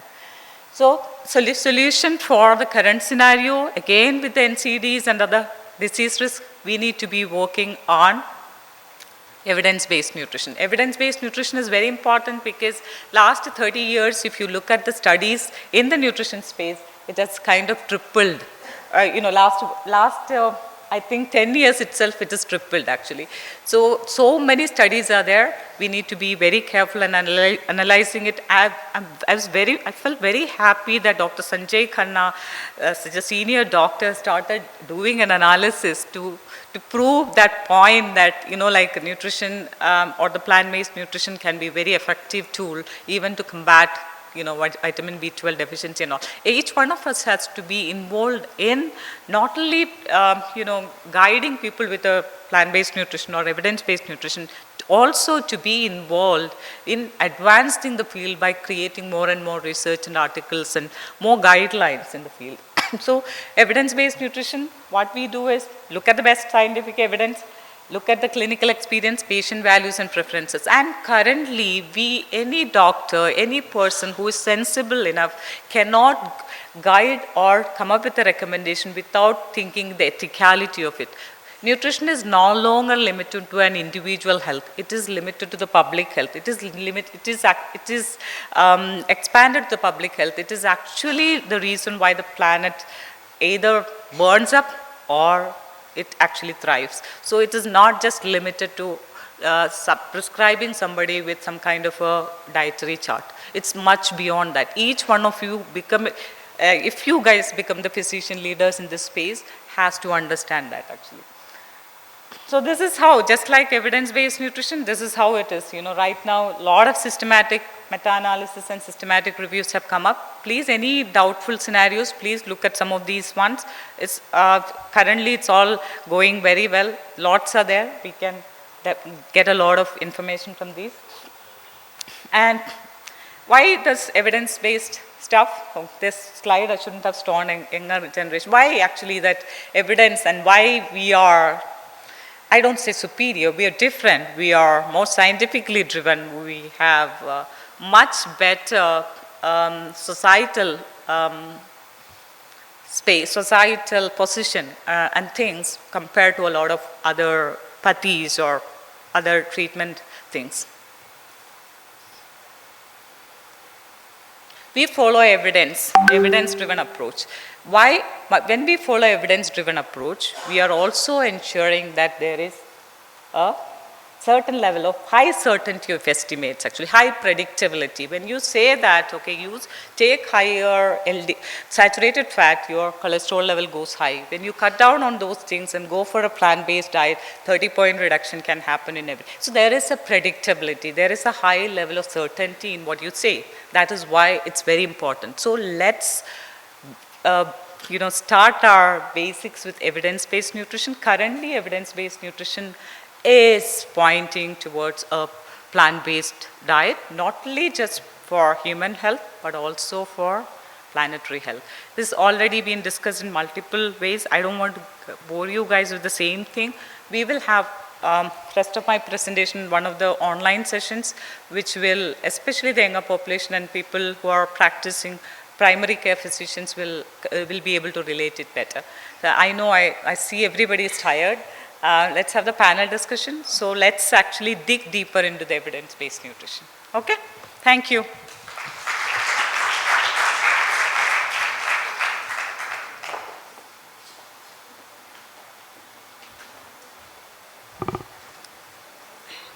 Friends, our previous speaker, Dr. Pawan Wadhwan, is already here from Panipat. And he is MD endocrinology, and he runs a diabetes reversal center in Panipat. And he has collected tremendous evidence-based data regarding why the plant-based diet is beneficial for reversing diabetes. And he has successfully been helping loads of patients in reversing their diabetes in a belt which is, we call it as milk belt, right? Dairy. Yeah. So I invite Dr. Pawan Wadhwan to share his experience, dramatic experience at times. Sometimes the people on insulin also, are going off insulin, medication within few weeks, even the medication can be stopped. So how exactly this can be done? But before that, he will share a lot of data, since we are always data-driven, our minds are. So we would like to know all the data. He is going to present that, and a few cases also.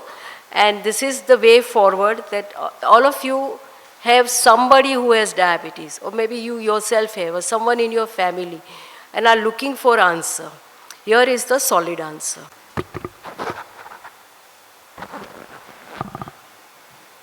Good afternoon, friends. I am Dr. Pawan Wadhwan. I am a diabetologist from Panipat. I run a diabetes wellness center in the Panipat. So here I'm here to just give you an insights that how nutrition is the most important intervention we can do in this this pandemic of diabetic. How many people have diabetes here who are sitting? Okay. So, and how many people have somebody who has diabetes in their home? Almost everybody. So, let's talk about it. Diabetes reversal with whole food plant-based diet, the Indian perspective.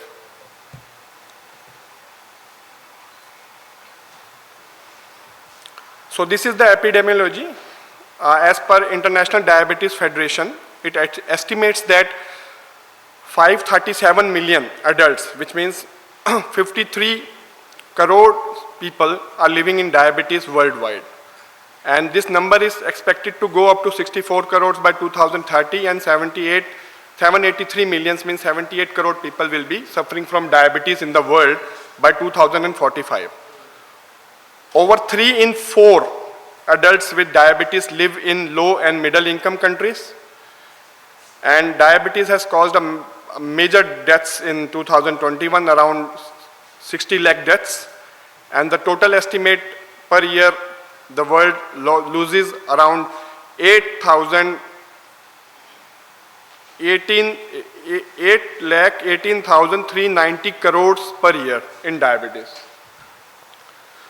So this is the prevalence. In Pakistan is the number 1 country. Here around every 30 people out of 100 are diabetic. Then French Polynesia and then Kuwait. They have around 25% of people suffering with diabetes. Number of adults with diabetes is highest in China, around 150 million. In India it is around 75 million, and in Pakistan, because it is a small country, so around 25 million people are suffering from diabetes. The number of people with diabetes is increasing globally, particularly in the low and the middle income countries. Type 2 diabetes is the most common type of diabetes, accounting for 90 to 95% of all cases. Lifestyle factors such as obesity, physical inactivity, and unhealthy diets are the major risk factors for type 2 diabetes. Now, what is diabetes? Everybody knows. We take glucose, body releases insulin, glucose is there, insulin is there, and glucose is being taken up by the tissues and utilized for our daily routines. Type 1 diabetes is simple. The insulin is not there, glucose is coming, so glucose is not getting absorbed because insulin is not there. So it is there in, glucose is remaining in the blood, it is not going into the tissues. So this is type 1 diabetes, insulin deficiency. What is type 2 diabetes? This is more common, and here both glucose and insulin are there, but for some reason this insulin is not able to work on the tissues. So this is called as insulin resistance, which is almost synonymous with the fat content of the human body. Now, as per American Diabetes Association, there are 5 types of diabetes which you have to identify. You can look at these 3 figures. In diabetes, 3 kinds of people will come in our OPD. One is thin, one is fatty, and other are old people. So this is the scenario in the OPD, that you are having very thin built people who are malnourished kind of people, and they are mostly insulin dependent, and they are mostly severe autoimmune diabetes and severe insulin deficiency diabetes. So they are thin. Then we have metabolic syndrome, which is middle-aged people. They are obese, they have insulin resistance, and they are fatty, these kind of people. These are classical type 2 diabetes. And then we have older people who are medium built to overbuilt to thin built, but their muscles are not well maintained, and they are suffering from diabetes. And then there is one more diabetes, which is genetic. Roughly, if I divide in my OPD, I will have this type of patients. Type 2 will be 70%, Type 1 diabetics, younger children, thin-built persons, they will be 10%. Then there will be LADA. LADA is a milder form of type 1 diabetes. These people have autoimmunity. They are also thin, very fair people. They have milder form of type 1 diabetes. This is also 10%. And then there is monogenic diabetes, which is genetic diabetes, means it runs in the families. So many generations, grandparents were having diabetes, then father and mother are having diabetes, and now the patient is also having diabetes. This is also 10%. So in these 4 diabetes, you see major chunk is this one. 70 to 80% is type 2. And this diabetes is most of the times fully reversible, and you can take the patient into remission if you guide them properly. This was the prevalence of diabetes in 2000. In the world map, you see Mexico, Pakistan and New Guinea were having alarmingly levels of diabetes. But in 2020, it is in the Western Pacific regions, followed by Middle East, and now North Africa. It is increasing alarmingly. Now what has changed actually? Why it is increasing? Has our receptors changed? Has our membranes changed? Organs have changed? Liver has changed? Muscles of are not built, our population. Insulin which is secreted in our body, its quality has deteriorated? No. Our food habits have changed, our psychology has changed, and there is lack of exercise, and there is pollution in the environment. These things have changed, which is causing the diabetes.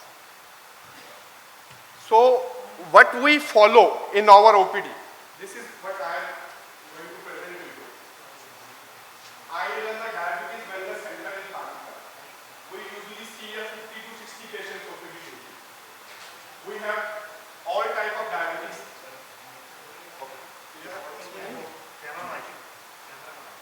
Okay.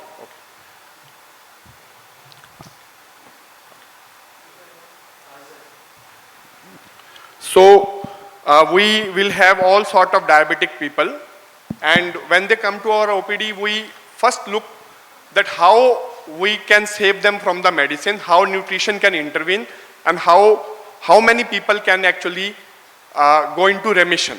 So whenever they come, we will give them a diet chart. It is a very simple diet chart, but very effective. I will teach them 3 things. That diabetes, there are 3 reasons for the diabetes. That is Ahar, Vyavar and Vyayam.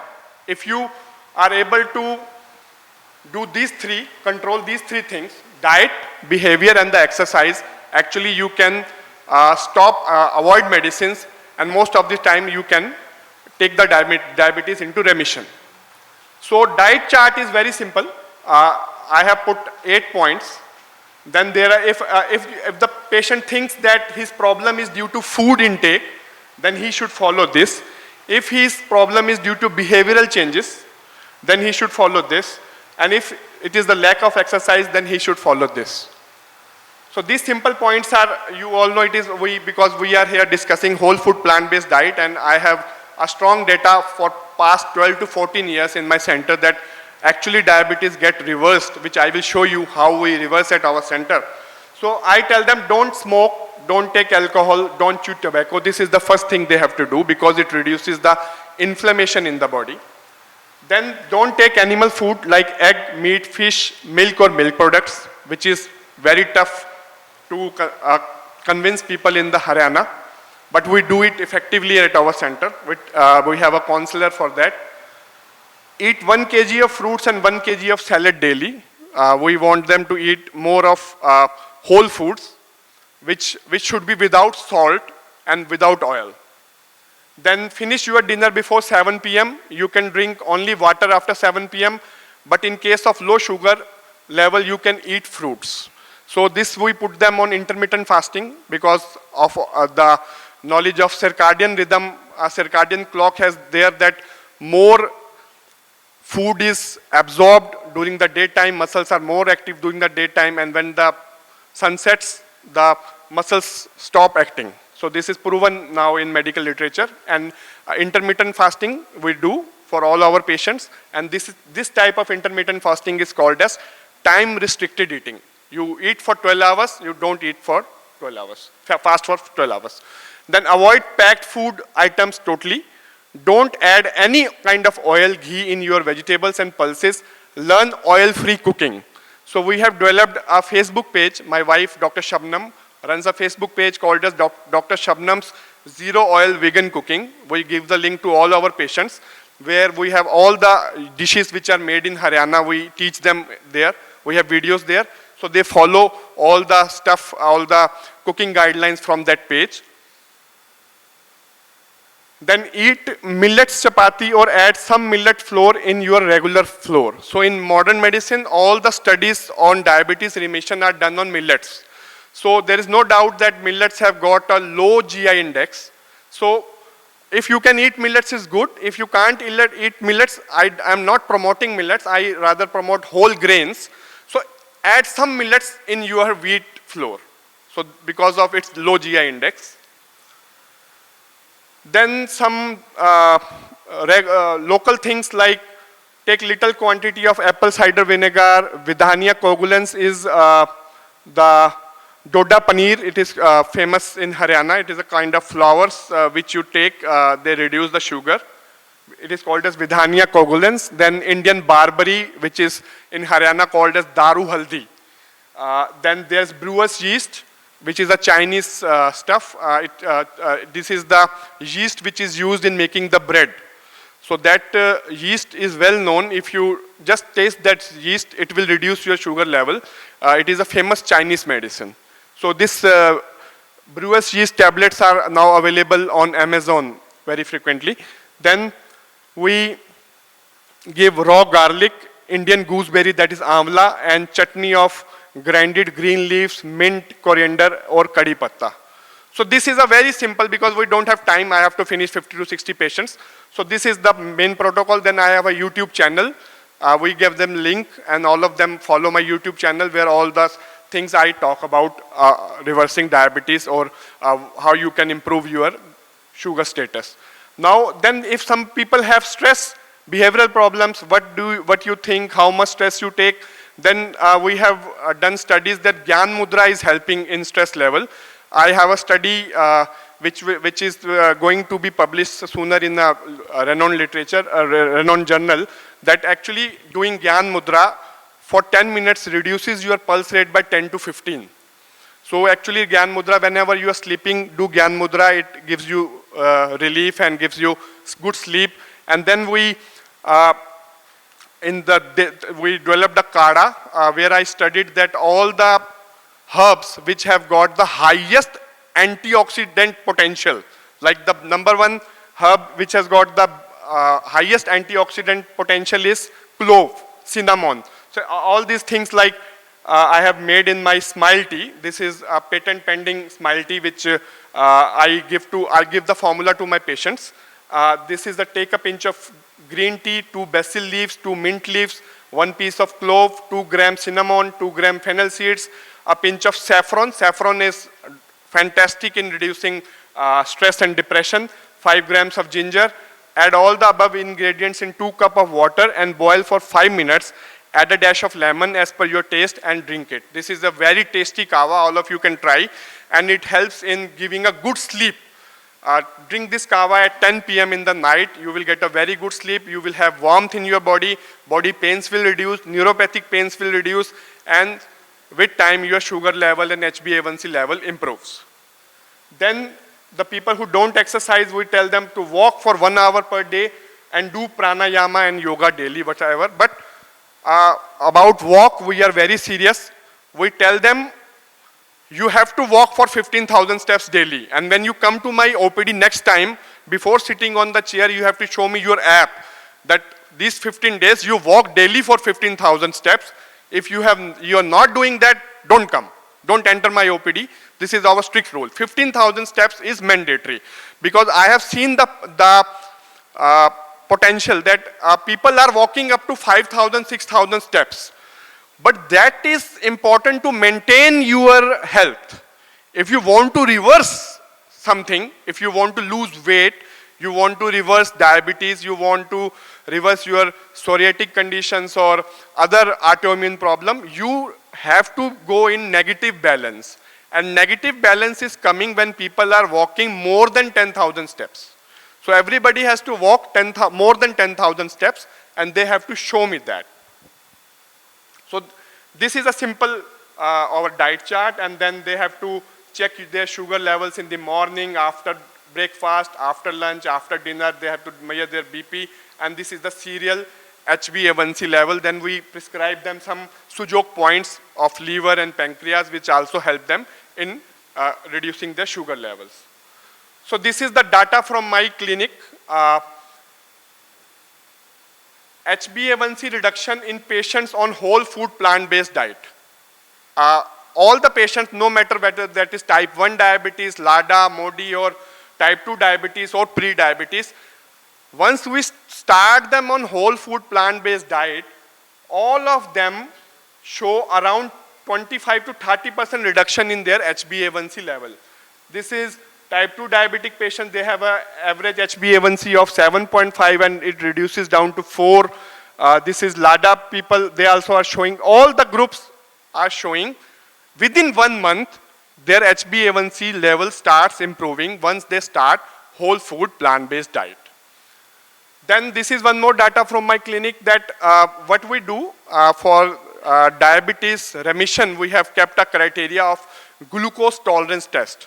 What we do, the people who almost remit their diabetes, they have to take 75 grams of glucose and they have to check their sugar level after 1 hour and 2 hours. If their sugar levels are below 150 at 2 hours, then means they are doing very good. Almost that can be labeled as diabetes remission. So type 2 diabetics, people who are fatty, once they start whole food plant-based diet, within 3 months, 95% of our patients are going in remission. The people who have LADA, that is a difficult to treat diabetes, and all of the doctors who are currently prescribing whole food plant-based diet, they should know that these people, LADA and type 1 diabetes, have to be started on insulin early. So we start them on insulin, and it is very difficult to, this diabetes is very, very difficult to go into remission. You have to identify those patients. They will be thin-built. A thin-built person is difficult to go into remission. That everybody should know. So only 15% of the LADA patients go into remission. MODI is genetic diabetes. It is monogenic diabetes. It runs in the families. These people also have to be identified with careful history taking. And only 10% of these people go into remission, and type 1 diabetics, only 2 to 3% go into remission. But mind it, that all these people show improvement in their HbA1c level. Okay, that is the stuff.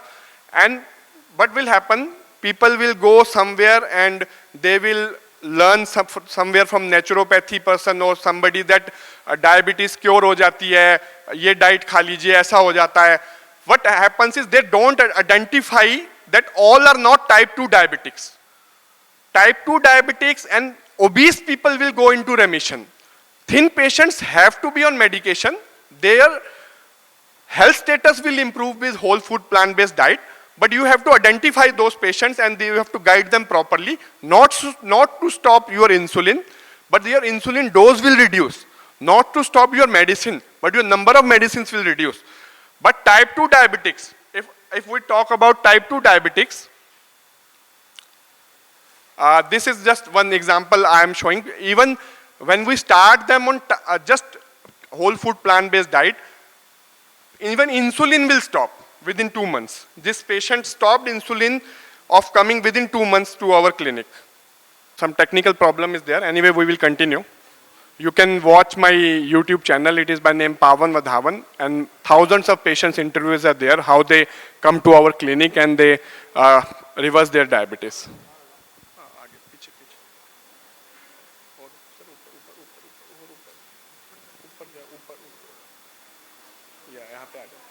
Done. इसको आपने रख कर दिया. हाँ जी। जी मेरा नाम रविदास, मैं अम्बाला से आया हूँ। मेरा फ़ोन नंबर है 8372009118। हाँ जी। जी मेरा नाम रविदास, मैं अम्बाला से आया हूँ।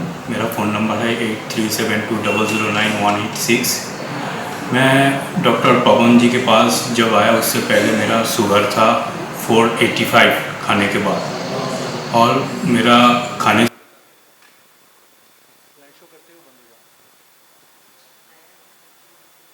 कोई बात नहीं, आप उसको चला दो ना, उसी में चला दो, आप बाद में कर लेंगे स्लाइड। हाँ जी। जी मेरा नाम रविदास, मैं अम्बाला से आया हूँ। मेरा फ़ोन नंबर है 8372009186।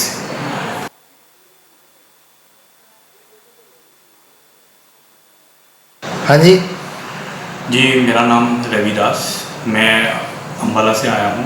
मेरा फ़ोन नंबर है 8372009186। मैं डॉक्टर पवन जी के पास जब आया उससे पहले मेरा शुगर था 485 खाने के बाद, और मेरा खाने से पहले मतलब फास्टिंग में मेरा शुगर लेवल था 375। देन इनके पास आने के बाद मेरे को कुछ ट्रीटमेंट इन लोगों ने करवाया, जो कि है डाइट चार्ट मेरे को पवन सर ने दिया है। उसी हिसाब से मैं कंटिन्यू 37 डेज़ मैंने परहेज किया हूँ। परहेज करने के बाद मेरे को पता चला अभी मेरा शुगर बिल्कुल नॉर्मल है। खाने के बाद जो है 93 तक आ गया, और खाने से पहले मेरा फास्टिंग में 130 के अंदर ही रहता है। मतलब बिल्कुल अभी महसूस ही नहीं होता है कि मेरे को शुगर है।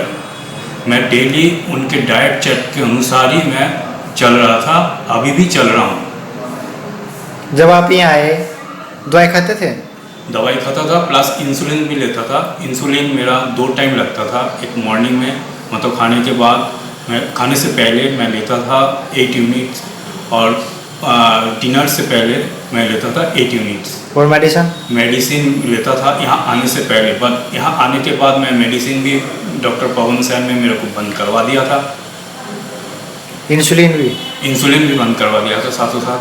मैं कुछ भी दवाई मैं यूज़ नहीं करता हूँ। कितने दिन हो गए दवाई छोड़े? दवाई छोड़ने 37 या 40 डेज हो गया मेरा। इंसुलिन भी दोनों। इंसुलिन लगाए नहीं? इंसुलिन एक बार भी मैंने लगाया नहीं यहाँ आने के बाद। और आज शुगर कितनी आई है? आज शुगर आया है मेरा 128 फास्टिंग में, और फास्टिंग के 2 घंटे बाद 93 तक आया। फ्रेज क्या किया आपने? परहेज किया मैंने। इन लोगों ने मेरे को डाइट चार्ट जो दिया है, मॉर्निंग ब्रेकफास्ट करता था मैं only fruits, 5 fruits. This kind of many patients are there. You can just, but their reverses, once we start whole food plant-based diet, it gives a dramatic improvement in their medication reduction and insulin reduction. हाँ जी।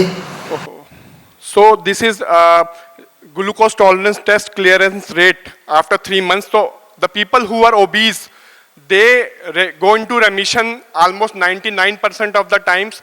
People who are overweight, which means they are not very fatty, but little fatty, their BMI is between 25 to 30. 70% of the people will go into remission. And if somebody is thin, only 15% of the people, 15 to 20% of the people will go into remission. So it is more in relation with the fat, because whole food plant-based diet reduces the fat very fast. This person, I will not show the interview because it will take time. He lost 15 kgs weight in 1 month in my clinic. He just came, I just gave this diet chart. I made a strict rule. You don't eat parantha, you don't add oil into your dal and your vegetables. And if you can listen to this interview on my YouTube channel, he lost 15 kgs weight in 1 month, and his diabetes went into remission till now. Now, this is the thing, why WFPB diet, whole food plant-based diet, should be started early. Because you see, if you start them early, if the person has come to you and his diabetes duration is less than 6 months, then he may 99% of the times they may go into remission. But if they are going to some doctor who is not prescribing them proper nutrition guidance and starting them on medicine, and their diabetes duration is more than 6 years, means 6 years have gone, now it is difficult to take them into remission. Now there are chances that only 80% of the people will go into remission. And if they are taking drugs for more than 10 years, then there is only 30% chance that this person will be free of medicine. So remember one rule of 6. Rule of 6 for diabetes remission. If your age is less than 60 years, if your weight is more than 60 kg, if maximum sugar level you have achieved is less than 600, and if the duration of diabetes is less than 6 years, then with whole food plant-based diet intervention, you can cure your diabetes 99% of the times. If these all criteria are applying on a patient, he can cure his diabetes. So this is what is we work on, that causes behind the development of the disease is the disturbed mind, that is depression, lack of physical exercise, unhealthy food, and genetics. And if we intervene at all these 4 levels, only then we can reverse diabetes. So what do you think? All the 4 factors have to be addressed. So what are the interventions which should be done? Maybe this disturbed mind can be helped with meditation or some kind of peaceful practices. Going to fitness centers or exercise should be done. Food should be improved. And then environmental influences, which means we should eat more organic, we should reduce pollution level in our environment. But if I have to ask you one thing, that if you tell me one single most important intervention which can help, then that is start eating healthy, shift to a whole food plant-based diet. Because shifting to a whole food plant-based diet will actually reduce your anxiety, depression. You will lose weight and become more physically active. You will dramatically decrease environmental pollution, and you will cure, reverse, or at least improve your sugar levels and reduce or stop your medicine. Thank you, friends, and questions are welcome.